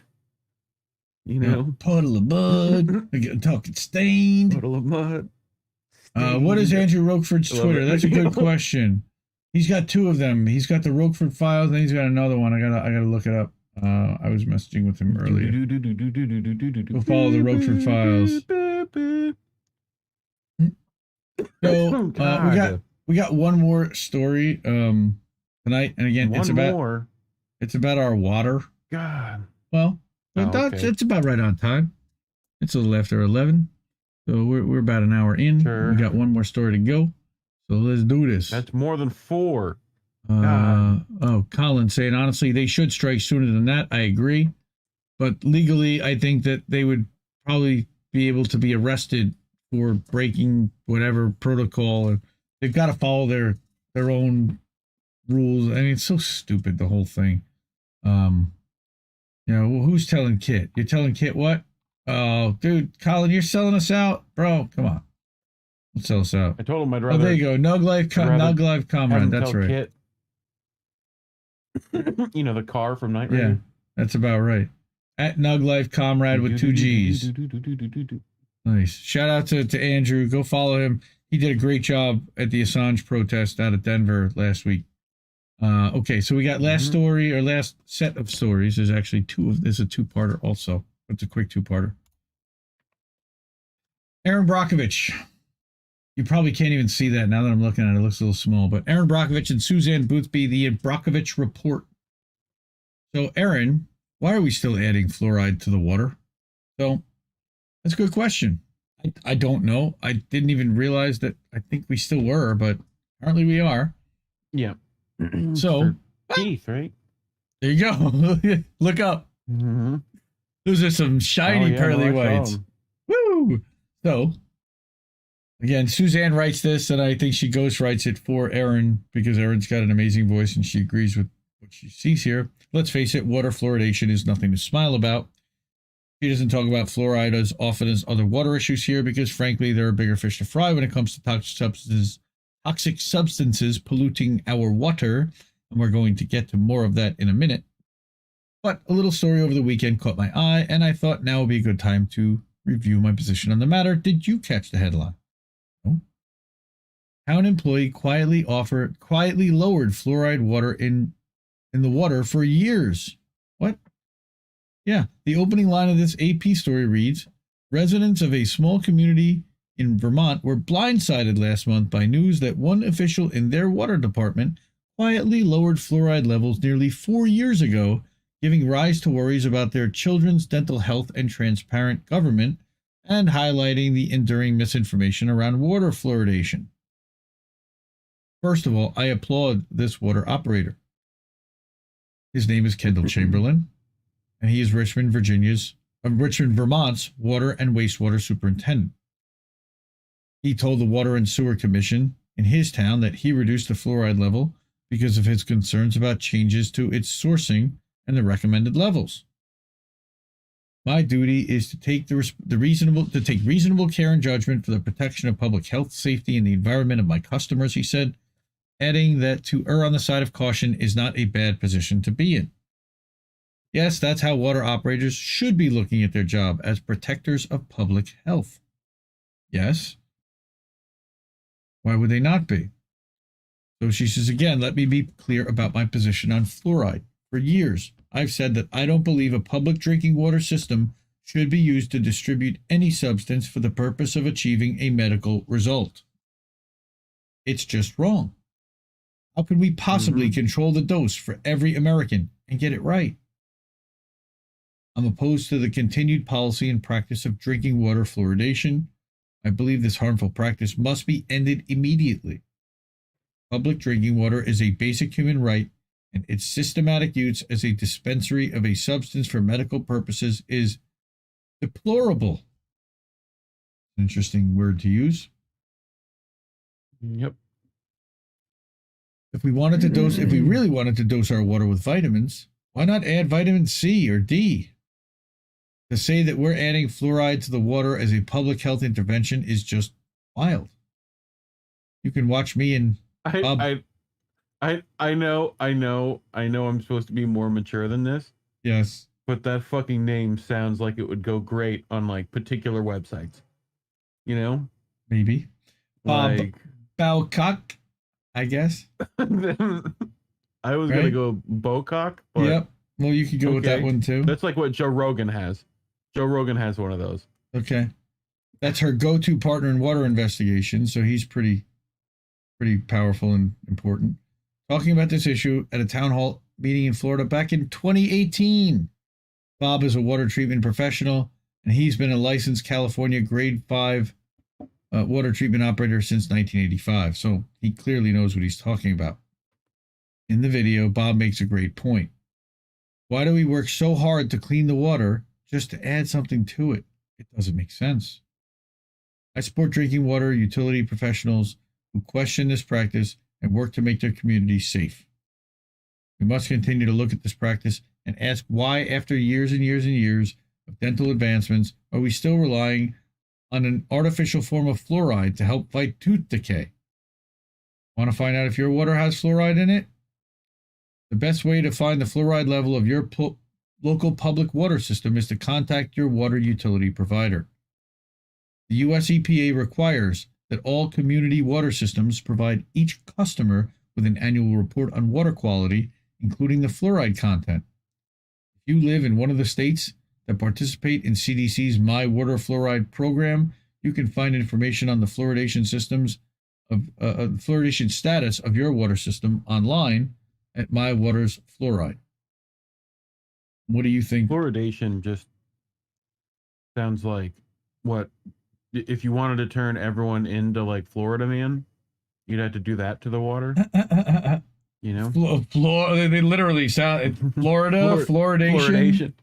Yep. Right, and making it Florida. That's what it's doing. Right. And the other half of this story, unfortunately, is kind of draconian and scary. And I think we've talked about PFAS and forever chemicals. I know that when a big report came out, Erin herself had done an article about it. But it came out again that more than 57,000 U.S. sites are contaminated by these PFAS or toxic forever chemicals. Again, so what's going on with our water? It's being poisoned. Finding comes after a separate analysis showed that companies are exploiting a Trump-era loophole to avoid reporting PFAS pollution. So they're still not even reporting on it. And of course, there's our wonderful drinking fountain. The authors of a new study showing that tens of thousands of sites across the United States are believed to be contaminated by per and poly fluorocanyl substances, often called forever chemicals, right? Warned that their findings are likely vastly underestimate the prevalence of the chemicals. Why? Because they're used in so many products. Not to mention microplastics, which are now going through the blood-brain barrier and all that fun stuff. Right. Scientists at Northeastern University. In women's breast milk, right? That kind of crap. Yeah. Microplastics. Yep. Yep. Scientists at Northeastern University led the study, which was published Wednesday in Environmental Science and Technology Letters, and identified over 57,000 sites where PFAS contamination is presumed. While it sounds scary that there are over 57,000 presumptive contamination sites, this is almost certainly a large underestimation. Oh, shit. Forever chemicals, of course, so named because they do not break down and instead remain in the environment and people's bodies for decades, are especially likely to pollute areas where firefighting foam is discharged, such as military bases and airports. The researchers used Northeastern's Contamination Site Tracker, developed by the university's PFAS Project Lab, to validate more than 500 sites where the PFAS contamination was presumed to be.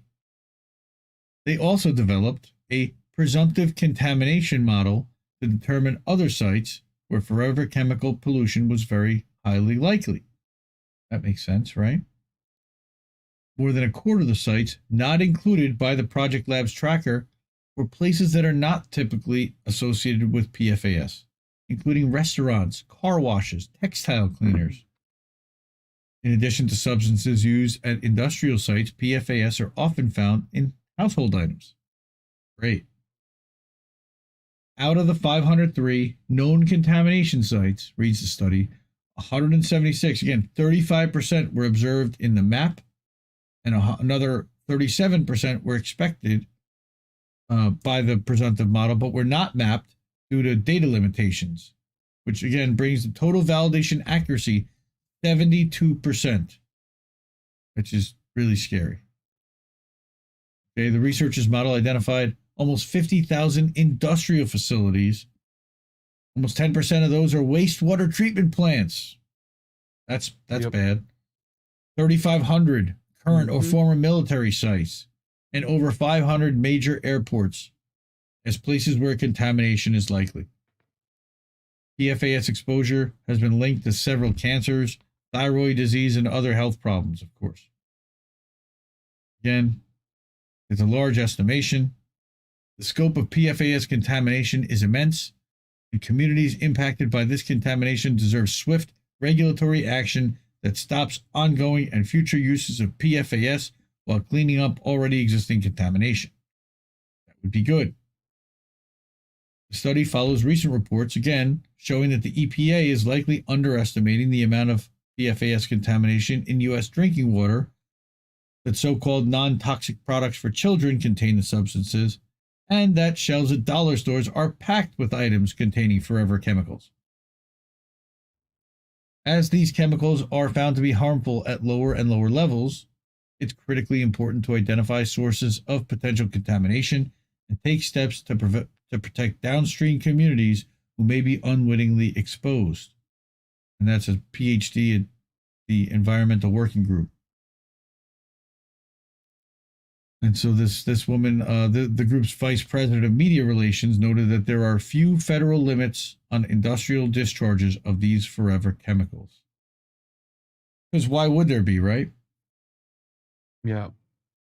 In September, EWG released an analysis showing that at least 5 facilities owned by major U.S. companies, including 3M and Dow Chemical, are exploiting a regulatory loophole to avoid reporting the amount of forever chemical pollution their operations are causing. Thanks. Companies have been required since 2020 to report to the EPA the annual release of more than 100 pounds of PFAS, but former Republican President, of course, Donald Trump's administration put in place a loophole allowing them to not report if PFAS amounts are negligible, defined as less than 1% of total mixture. And who's even regulating that shit? If you ask people to find 100 pounds of weed for the U.S. government, that's certainly possible. You know? Yeah. The exemption makes it possible for manufacturers to avoid this reporting, often by diluting their waste mixtures so the concentration of any single forever chemical remains below 1%. So now they're just putting a deadly toxic mixture of toxic chemicals together. As long as they're all below 1% each, we're good. Facilities can therefore avoid reporting, even if they release one or a combination of PFAS in quantities significantly above the 100-pound threshold, so long as each forever chemical makes up less than 1% of the total mixture.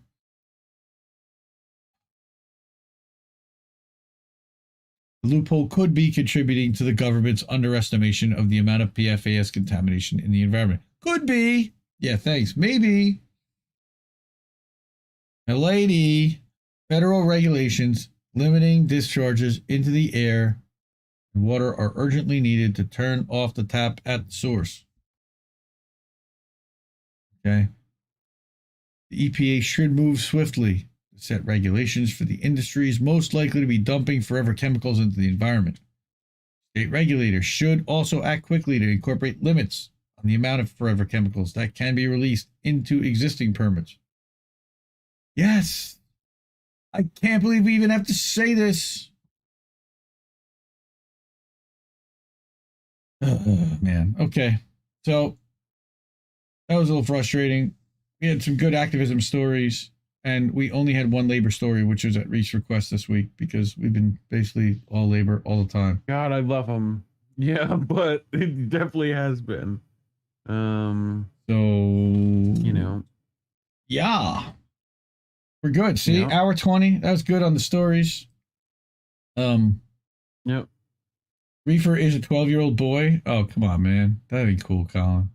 That ain't right. I was laughing at the Mr. Bocock. Well, okay. Maybe he is a 12-year-old boy then.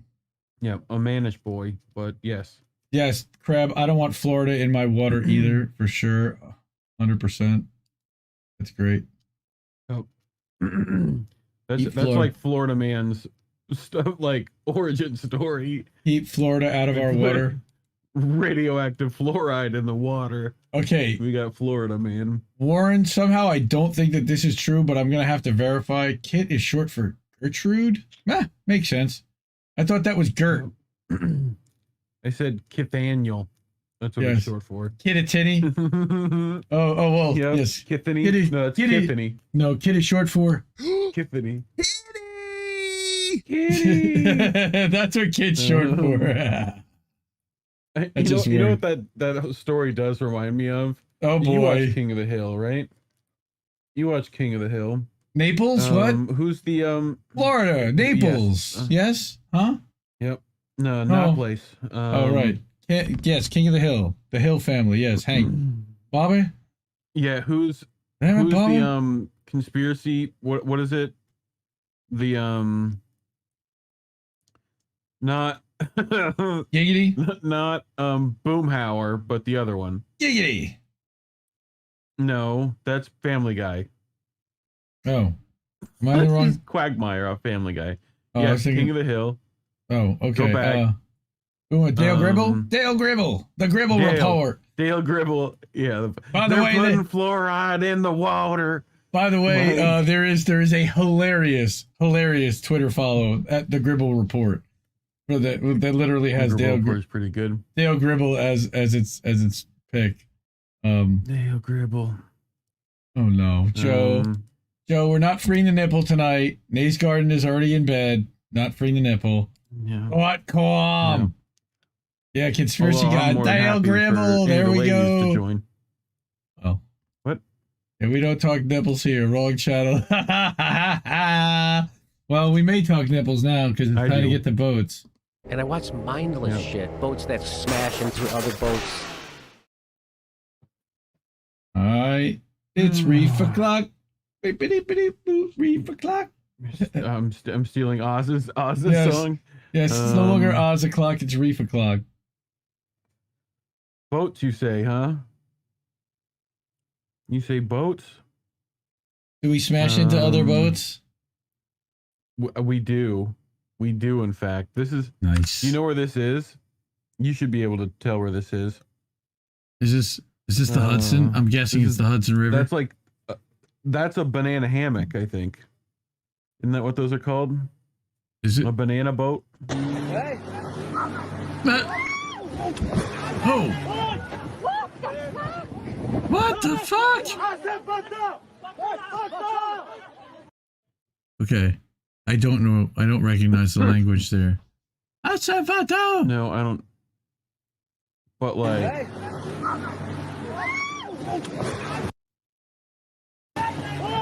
Everyone was okay. I did. Well, that's good. And he's okay.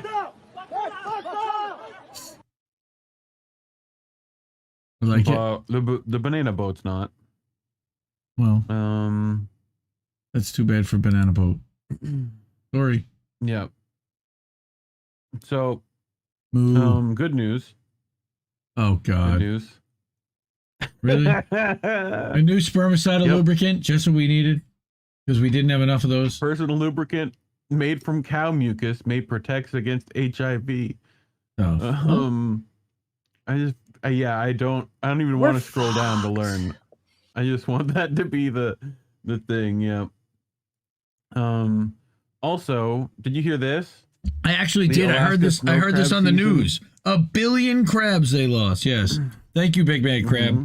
You better, dude, your value just went up big time. You better be demanding a raise. Did you hear what the explanation was? Yes. It was like, go ahead. They went to Russia, right? Mm-hmm. And killed themselves. Yeah, they went to Russia. They're like, we're going to Russia. They just went to Russian waters. They're like, no, we don't want to be here. But anyway, me thinking about smoking weed while smoking weed. It's Ron Weasley. That is Ron Weasley. Peter Coltrane. Robbie Coltrane. Isn't that his name? Robbie Coltrane. Too many Coltranes, man. But so do you recognize this? This was in 1977 in the publication then known as High Times. Oh no! Right? Those are not very pretty looking. I'll tell you right now. No, these are like where are the crystals? Stick. Where are the crystals? Those don't exist yet. This is 1977. Hawaiian tie. Where's chocolate tie? That chocolate tie was good. I think it's top right. That's the chocolate. Acapulco Gold is some badass weed. Yeah, it's over here. Yes, it is. Yep. Cheech and Chong made that famous. But it looks like brickweed. We're trimming then. It's like they just bushes and weed. They just weren't trimming shit back in the 70s, were they? Well, but anyway, lots of things went untrimmed. Yes. Look at this cool skateboarder. Did a cool trick. All right. Gives that guy some stuff. Wait, what stuff did he give him? He what was the stuff? He just give him weed? Yeah, he did. Thank you, sir. Oh, he's got a weed cup. Well, he's got a weed cup. Yeah, dude. Thank you, sir. That's right. Thank you. Appreciate it. Do you want no name weed? Sure. Like, as long as it's for getting high? Sure. For getting high. For obtenu.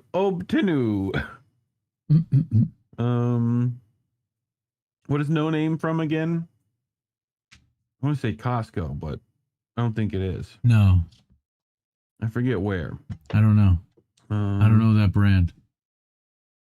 So, I just witnessed a child have a meltdown in the pumpkin patch because he wanted to go to the pumpkin patch that he was standing in. Lamau, y'all parent every day. Oh my God. Mm-hmm. Just that statement. Y'all do it every day. Yeah.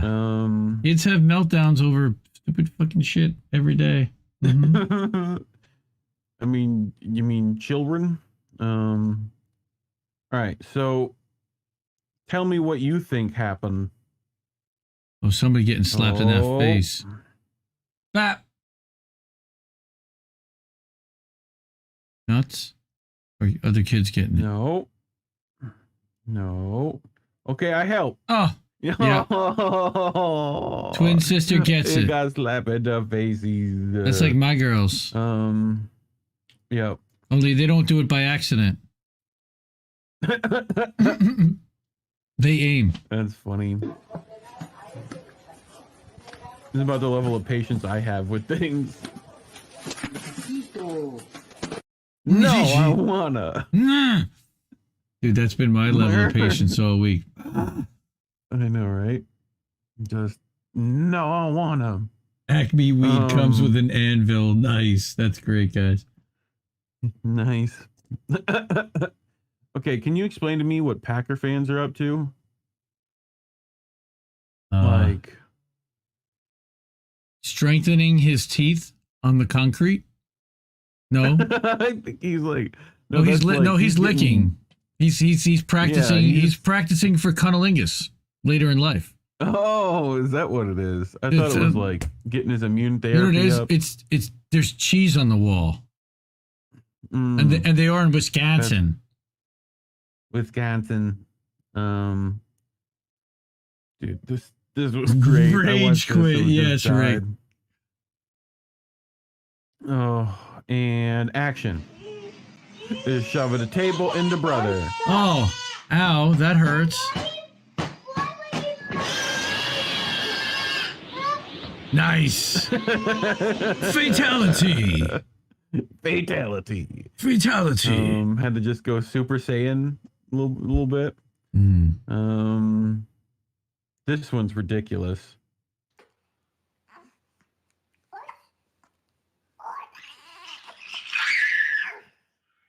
Oh.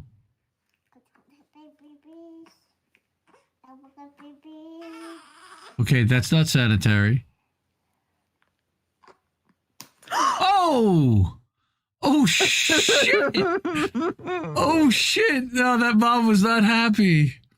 Damn! Did you hear the sound? Oh, I heard the slap. Did you hear the sound? I heard the slap. No, but did you hear her? The gasp? The outward? Yes. The vocal gasp. Oh, yes. God, yeah. Because I made one myself. Holy shit! I fucking smack that baby. Damn. Maybe next time you'll take the binky. Yeah, exactly. That's exactly what it was. You wouldn't have a binky. Shit. Okay. Is that a butt? No.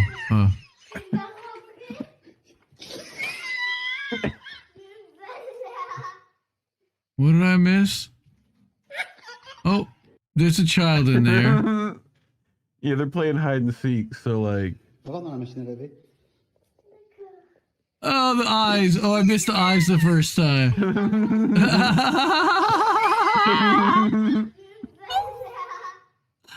That looks like my house. That kind of messy. Yep. Like literally under my TV looks just like that. That's about right. Yeah. Oh, God. That's healthy. I remember when I could do that. Talk about literal toe cheese. Do they live in Wisconsin? Probably. Oh, God. And nums. Nom. That's disgusting. I'm so grossed out right now. I'm so grossed out. I'm out. That's it. I'm done. Are you? You're out? Yeah. You're done. All right.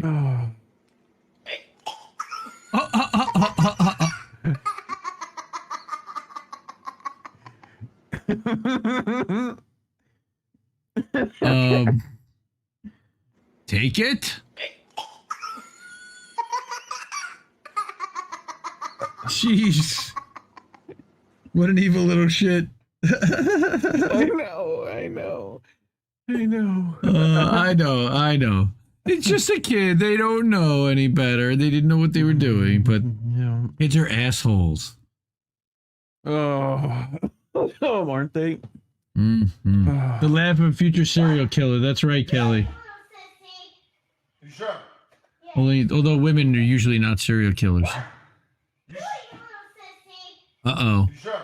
Oh, he's gonna flatten her out. You ready? Yes. All right, here we go.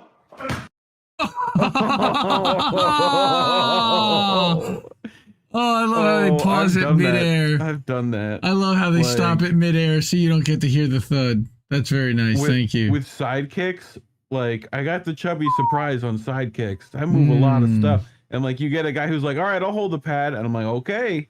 You know, like he's like, all right, go. It was like, are you sure? Like, I love that. What? He's like, you sure? Yes. You ready? He doesn't even like. He definitely pulls this. Oh yeah, like, and he definitely lifts her up in the air with that kick too. Yeah, like intentionally, instead of just like digging in. Yeah, he swept the leg. That's what he was definitely trying to sweep the leg. She just was not ready for that level of like. She needed to be far more braced for that. Colin agrees that eating the cheese out of the toe is disgusting. Oh, the Y. I wonder if this is at my Y. Oh, okay. I just helped the recycling guy load a bunch of boxes into his garbage truck. And he's the one that told me. Oh. Who put this on my butt? Me. So was it there when we went to Target and Walmart? Yeah. Okay. Who taught you how to do that? Daddy. YouTube. YouTube. Nice. Oh. YouTube. Oh. Who did this? Me. God. Me, I did. After this weekend, I need a lot of this. Can I see children being slightly injured? Oh, look. Is that Kyle Kalinske on the wall? I'm sure. It looks like it.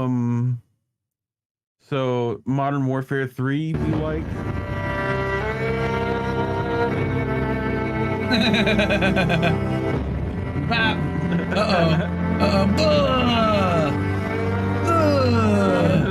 That face.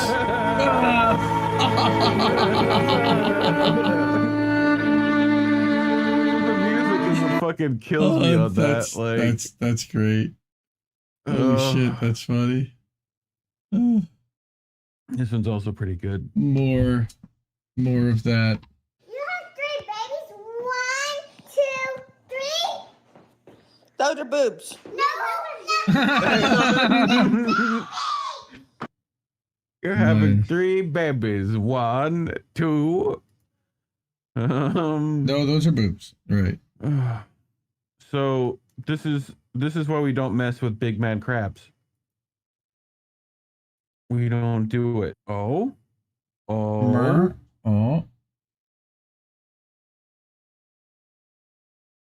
You're blocking. I had to do that. Yeah. Uh-oh. Not taking any of your shit. Here, I'll back it up for the peeps. No, okay. I think we got it, but okay. It's just the little crab boy on the rock. And I gets it. I'm hungry. Oh. Come on. Ow, you son of a bitch. Ow. Uh-oh. Hey now. Get this shit off my face. Get off my face. Uh-oh. Hey now. Like, he's still like, I gotta fuck it out of here. Get the fuck out of here. Fucking won't do that shit again. Get back over here. I'll blow you with my talons, you bastard. I got sharp claws too. It just fucking face huggered him. He was the Alien movie. Let me tell you, a hermit crab did that to my daughter's palm, and it squeezed. Nice. Oh yeah. Oh, she was not happy. Oh, this was a big man crab, David and Goliath. David and Goliath. Oh, it was a David and Goliath story. Nice. It was definitely happy puppers. Look at the haps. Oh, I get my wheels. Oh my God, my wheels. I love my wheels. Give me wheels. Oh, wheel boy.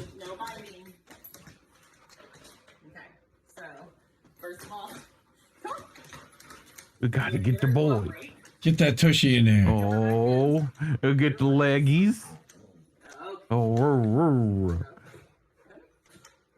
Oh. Got them. Oh boy. Oh boy. Oh my God, I love my wheels. Oh, she's good. Yeah. Wheelie boy. Aww. Yeah, I got wheels. Yeah. Let's go. I'm ready to go. Oh, that's so sweet. That's very sweet. I don't know why these. I found a couple of these. This dog spooky. is named Benny and was hit by a car when he was a puppy, causing him to lose both of his back legs. His owner decided to add skis to the back of his assistive cart, and now he couldn't be happier Look at me being go. able to run around in the snow. I'm ski boy. I got the skis. Like, and the Crab said this makes him depressed. No, he's healing. Yeah. That's not depressing. He's gonna get those. He's gonna get them legs back. Pretty much. And action. Oh, a scary boy. Oh, what? It's pretty much this. It's just dragon face. Like, oh, are you in this wind? Oh, I'm okay. Like, it's so weird. Why was he like that? Like, that's such a weird face. Sorry. This one's funny. Monkey see, I guess. You know? Oh, hello. I know her. I know her. Hey. Nice. I definitely know her. She was in my house the other night. Yeah, she's nice. Proud of you. She's my kid's friend's mom. Dope. It was ladies' night. It was ladies' night. My wife had ladies over. The ladies' night. High five. High five. Huh? I don't know high five. I know touch. I don't know high five. Maybe if I do this high five. This high fives. I can rest my face right there. I can rest my face there. I try it. It seems like what you want. Okay, that doesn't look healthy. What? Oh! Fuck you, Snake. Knocked his ass out. Glass. Like, I think he straight up knocked his ass out cold. I think he knocked himself out. Well, either way, momentum would have carried him downward because he wasn't sitting on that shelf. But yeah, he sure did. Well, yeah, but they could hold themselves up. Like, damn. You know? Damn. Oh, hello. Damn, that's awfully close. Get over here. What you doing? Easy, fella. Not taking any of your shit. Oh.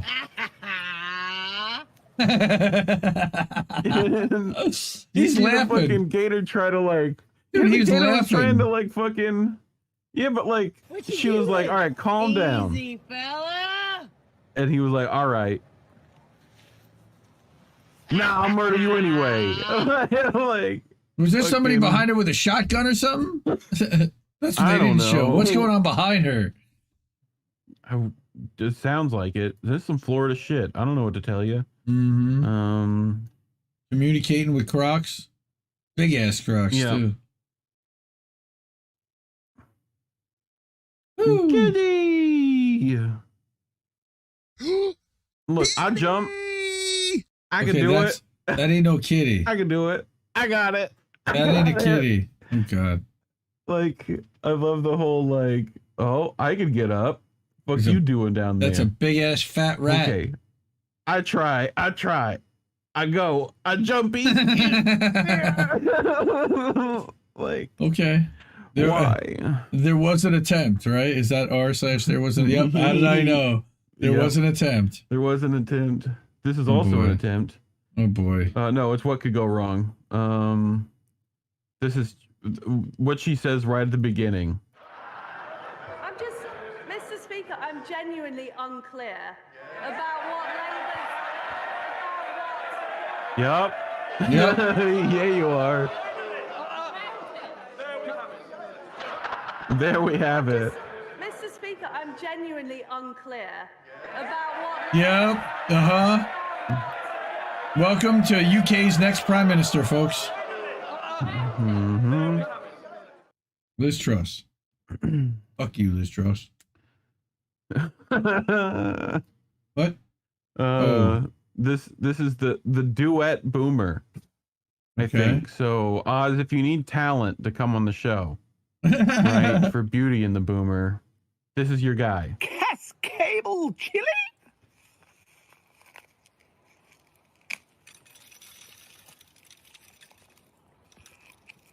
Oh, Murgar. A red chili with some SSB smoked reaper sauce? What, why? Why would we do that?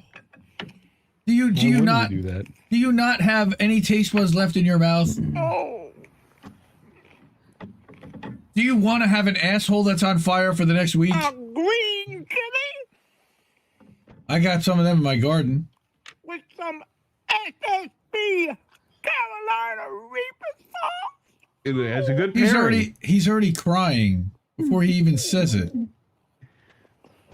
Oh my God. Oh. No, you gotta eat the top of those chilies.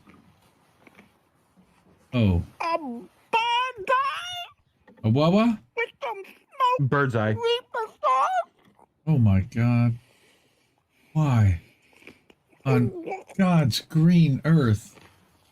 Yeah, why is there WD-40? That's right, because he might as well eat engine degreaser with the shit. you gotta lube up the... Is that how you're gonna wash it down? Oh my God, what is that? Shit the bed? Infused something? Vodka? Oh my God. Oh, all the seeds. Dude, how does he not pass out? Oh. And some chili infused vodka. With Carolina Reaper sauce in it? Oh.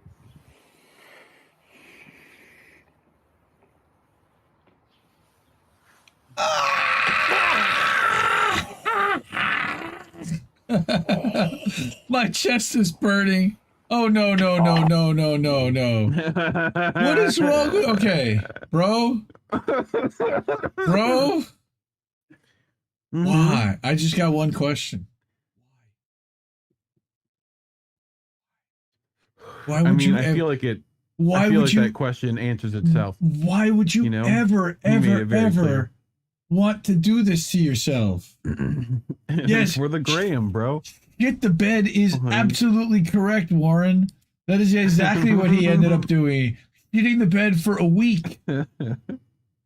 Oh, my Lord. He's trying to cure cancer. That I can accept. He's trying to cure cancer. That would do it. R.I.P. Dude's anus. Yes. R.I.P. Dude's anus. Thank you, Warren. What is he? What is that? Number 15? That's Carmelo. Syracuse. Oh.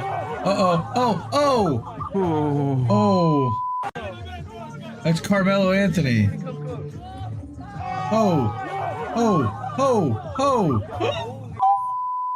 He's good. He's okay. Yeah. Oh my God. And he's okay. Okay. He's okay. Hold my beer. This is not going to go well for him. This.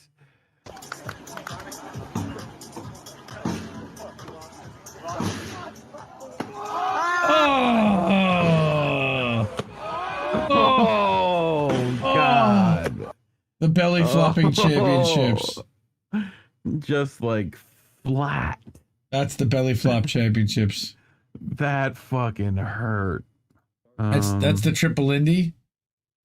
The triple Indy. Willie Bragg. The ending of the triple Indy. Shout out Willie Bragg. Watch this shit. You ready? We're gonna get fucking Big Herb in here. You know? Yeah. Just make sure no below the belt. 3, 2, 1, go. Let's get it on. And just a little outside trip. Fucking already with the choke. Already. You see his fucking... that hurt his ribs. They're going down hard on the ground like that. Head and arm throw on that with the trip. Like she whipped him to fucking... Yeah, little head and arm throw. Oh, yeah. That hurts so much. Like... Oh, yeah, she got a little training there for sure. She got a little training.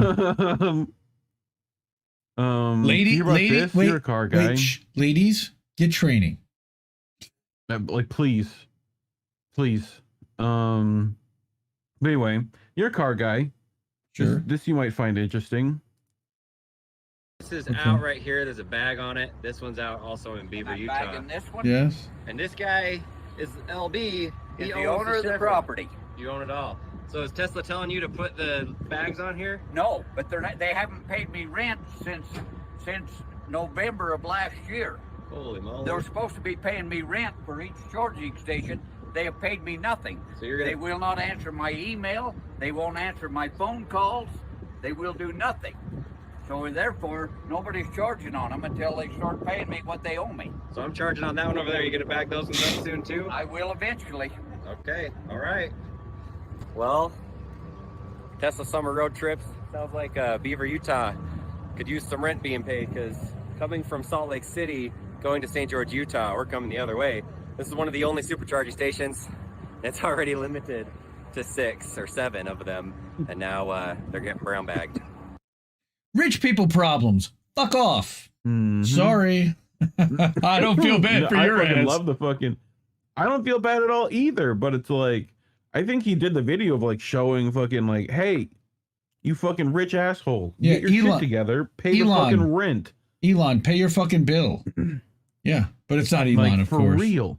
But yes, Elon, pay your bills. The fuck. Yeah. Like that guy. What are you doing? That guy's got to worry about paying for your electricity. What are you kidding? Yeah. Yeah. Somehow I think this is not going to go well for his bumper. No, this was just very satisfying to watch.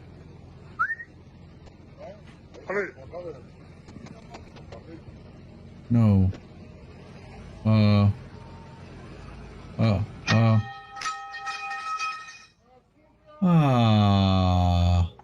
Nice. Are those bricks of weed or are those bricks of blow? I don't know. They're bricks of something. Dude. Hey. Damn. Like, can someone do the count on that? How many kilos was that? You'd like count them as they go out. Holy shnikes. Oh, that was a lot. Yeah, Yipper seems to think that it's blow. Yeah. And action. One small table used for tea party. Uh-oh. What? Oh. Oh. Who could possibly have seen that coming? Who could possibly have seen that? Look, it's Hindsight Man. Truck turds. Yeah, I don't think those were truck turds. I think they wanted what was in that truck. Just a feeling. Yeah. Uh-oh. Is that thing going to get dropped all the way down? Case. Let's go ahead and do it whenever you're ready. Oh, yes. We literally got it through every floor. Yes. Okay, guys, let's go to the bottom and check it out.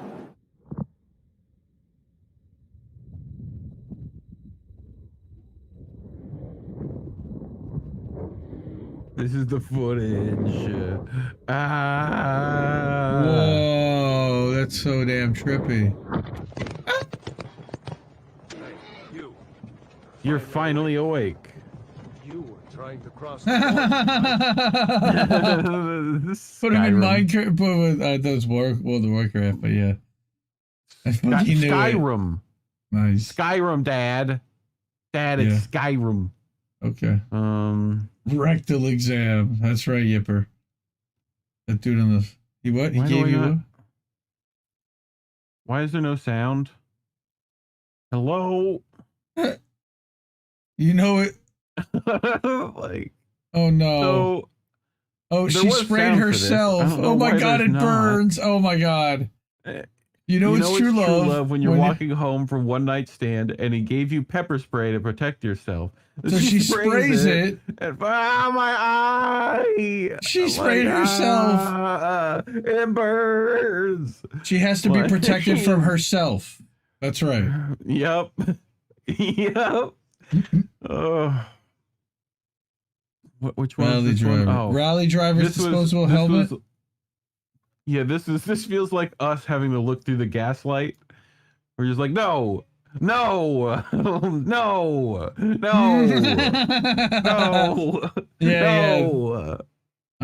no, no.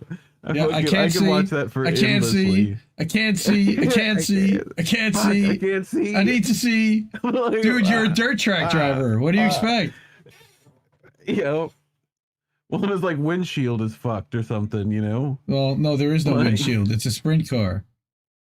A rally car. Oh, maybe it's a rally car, but yeah, it looks like he blew out his window.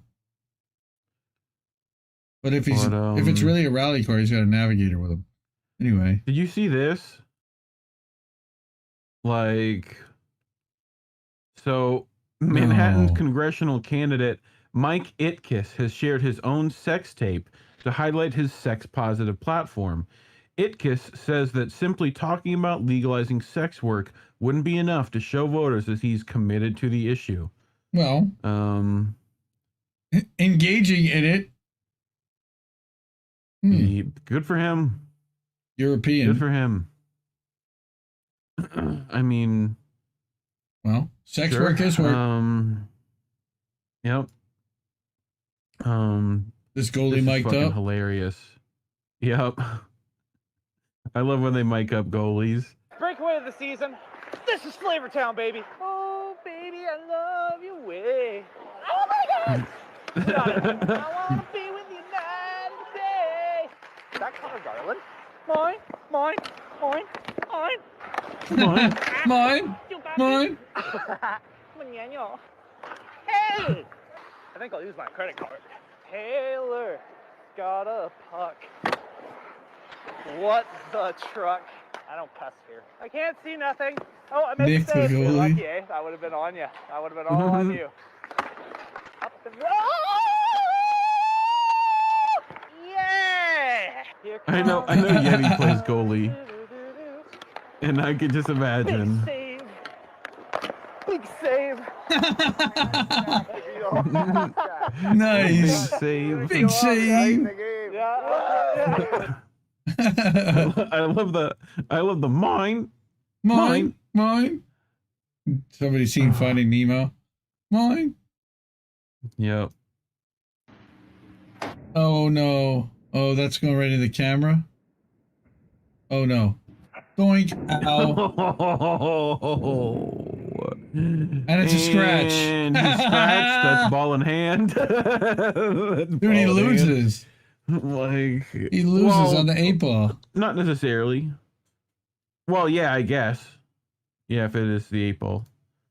He scratched on the 8-ball. What were you doing? What were these people doing is what I want to know.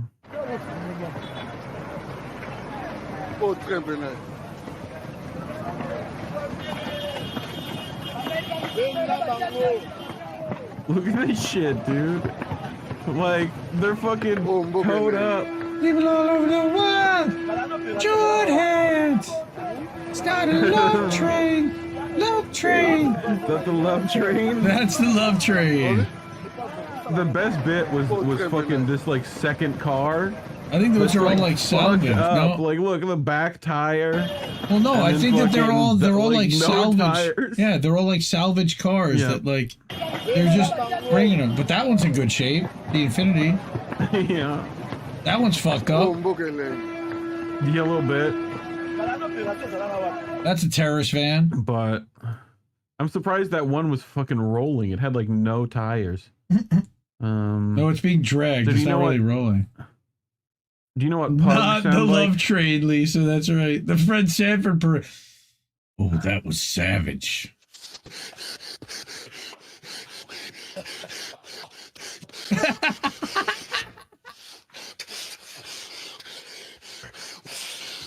It's enough to get me to the boiling point. Yeah. You want to hear it again? It's what pugs sound like. This is what pugs sound like.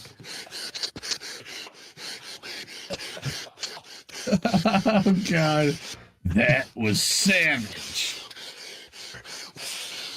It's enough to get me to the boiling point. Looks like he's gonna stroke out, man.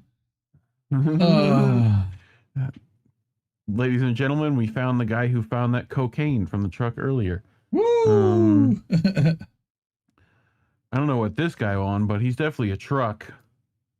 This is rugby. Oh, nice. He's got. Bow! Is he wearing a yarmulke? Bow! Bow! Oi! Oi! Aussie! Aussie! Aussie! Oi! Oi! Oi! Don't fuck with me! Oi! Oi! Oi! Wow! Just big hit. Dude, just throwing himself. Just good luck.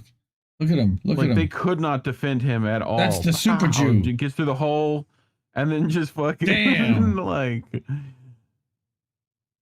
Okay. Yeah. Damn. Dude. And they're not wearing like pads at all either. No. They're not really. That helmet is not really padded. No. Did you see this? What? This is that's Jonah Katy Hill. Perry. Wow, that's old because And look at Katy Jonah Perry. Hill. Okay, I see Katy Perry.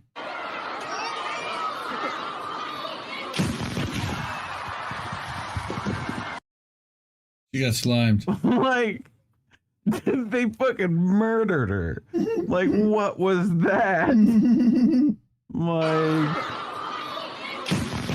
just fucking Jesus. Yeah. Like, That was a what? bit much. Somehow that went a little hard. Like, the PSI on that was a little much. You know? Like, fucking... Oh, What God. could go wrong? This is fucking Hi, I'm Johnny Knoxville. Welcome to Jackass.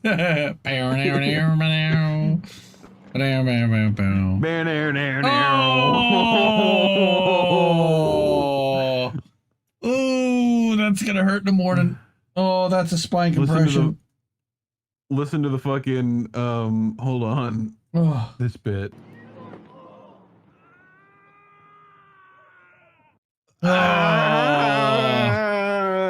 Yeah, I feel that. I feel that pain. My coccyx. This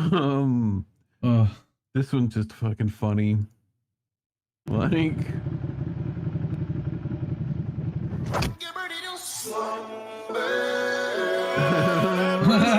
like, fucking yoinks.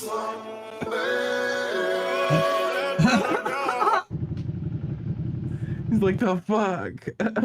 At least he got it off before the thing started pulling him. Jesus. I know, right? That thing could have been yanking his head right off his helmet right off his head. Yep. Oh boy, yep. Excellent service. We'll definitely order. Here's your soup. Here's your soup. Feel better.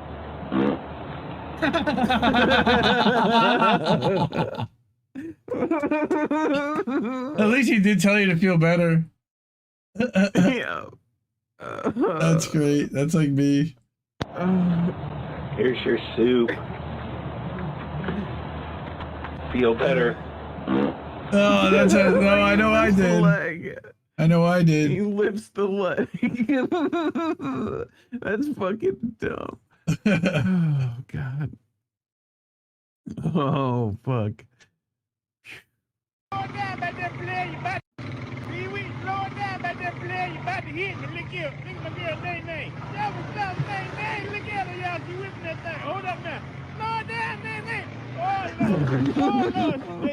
Somebody call now. We need an ambulance.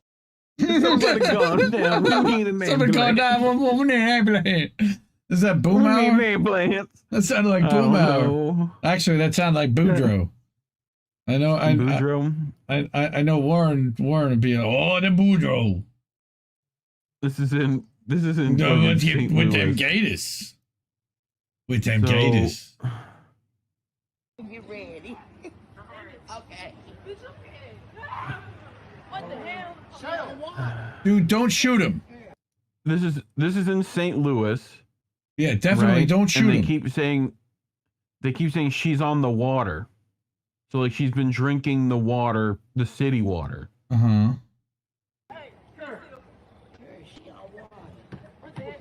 Oh, ain't she trying to take out? She finna take out shit. Uh-oh. Oh shit. Oh shit, she took out. Bye-bye. Oh shit. Oh damn. Oh. Oh. Oh, and then she got out, and then it bang. Damn. Right with your stupid ass. Oh, don't shoot her. Come on, guys, don't shoot her. Fucking, like, the fucking car's fucked up, though. Like, that fucking cop car got owned. Oh, here's another car video. We like these.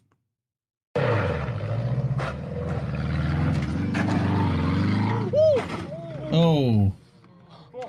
Ow. Like. Okay, that wasn't. wasn't. Explain to me what vehicle that is. Well, first of all, they chopped the whole top off of it. It looks like it's an old Volvo. Know. It looks like a really old Volvo. Volkswagen. A Volvo. Yeah. They're boxy, but they're good. God damn. Fucking. Damn. Ow. That's the sheriff's car from Smokey and the Bandit. Nice, Warren. Warren with the 70s references. Well, you know how we like to end things here. Woohoo! You know good. I want a bong hit. Yeah. We end on bangs, ladies and gentlemen. Count it down. 3, 2, 1. Okay.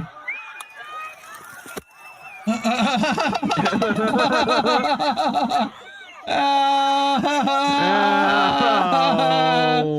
like a little pain with my Halloween. I'd like a little pain with my Halloween candy. Well, what it does is it like all the tough kids are like, "Oh, that was fun," and just start fucking grabbing candy, and the ones that got hit, candy are bombs like, now. That's right. Love it. I got some more. We got Halloween coming up, everyone. Man. Uh-oh. Yep. Yes, we do. Bang. Ooh. Holy shit. Yeah. Oh, like, smack. Fucking don't fuck with those. Don't fuck with them. Oh, smack. All right. Okay. Oh, no. Last one. Testing old reliable. Oh, somehow it's not going to be old reliable. Jesus Christ. Dude, is he lucky that it didn't frickin' blow his face off? Holy shit. Ooh. Check your equipment before firing it, folks. Yep, that would be good. Other 50 calibers are available. Damn. Do you know what that's from? Do you get that reference? No. I'm sure the UK kids get that. That's so in the UK, if you like say a product, right, on television, right, they have to like by law, if you're not sponsored, state things like other brand, marshmallow fluff is available, so I just anyway, it's a classic joke from them. Damn it. But I just realized, and nobody said something to me all night long. Bert, what? Our ticker using says something weird. The wrong ticker. No, it was from the awards last week, from the award show. But now we've got the right ticker going. Thanking our volunteers again, Fred Edward and everybody. Thank you to our patrons, our loyal patron supporters, most of whom are actually here tonight. Patreon.com/INDLeftNews.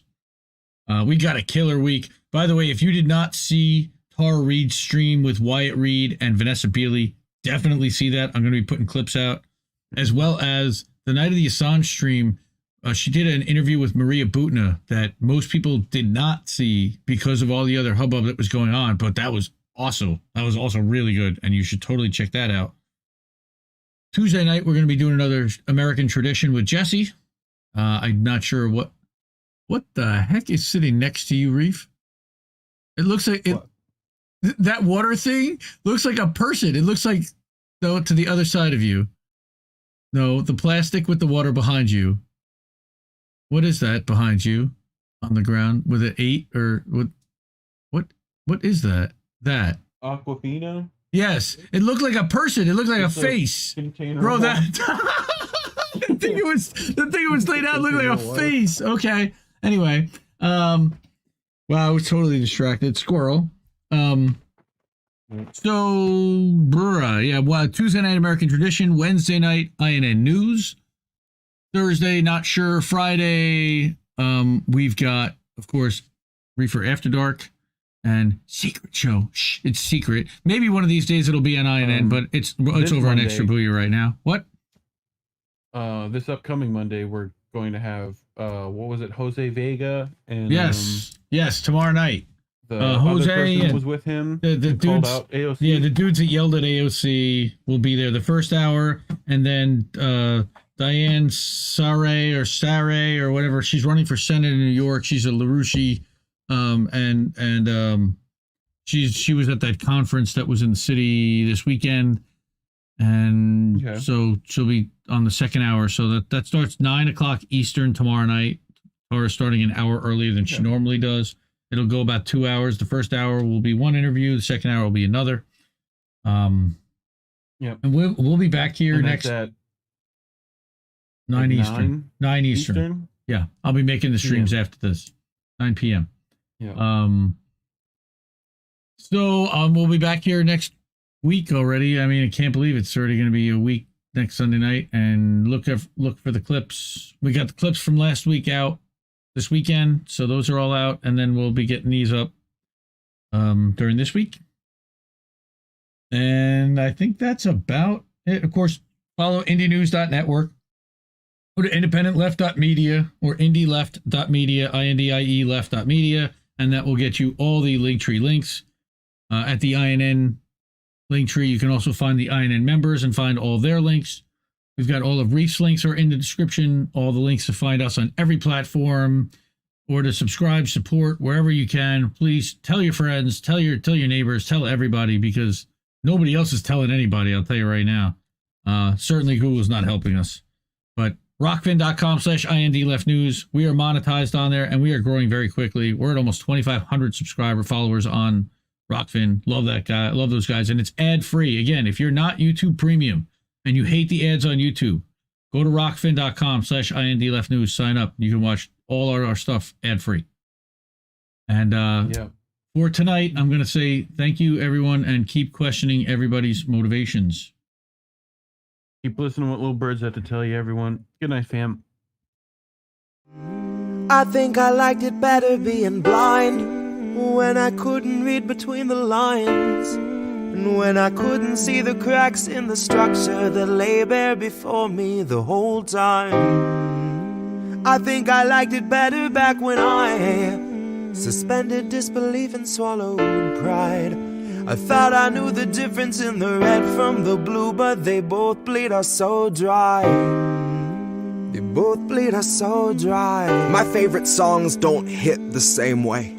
I get to the end of a 4-minute track and I'm only looking back thinking, what did they actually say?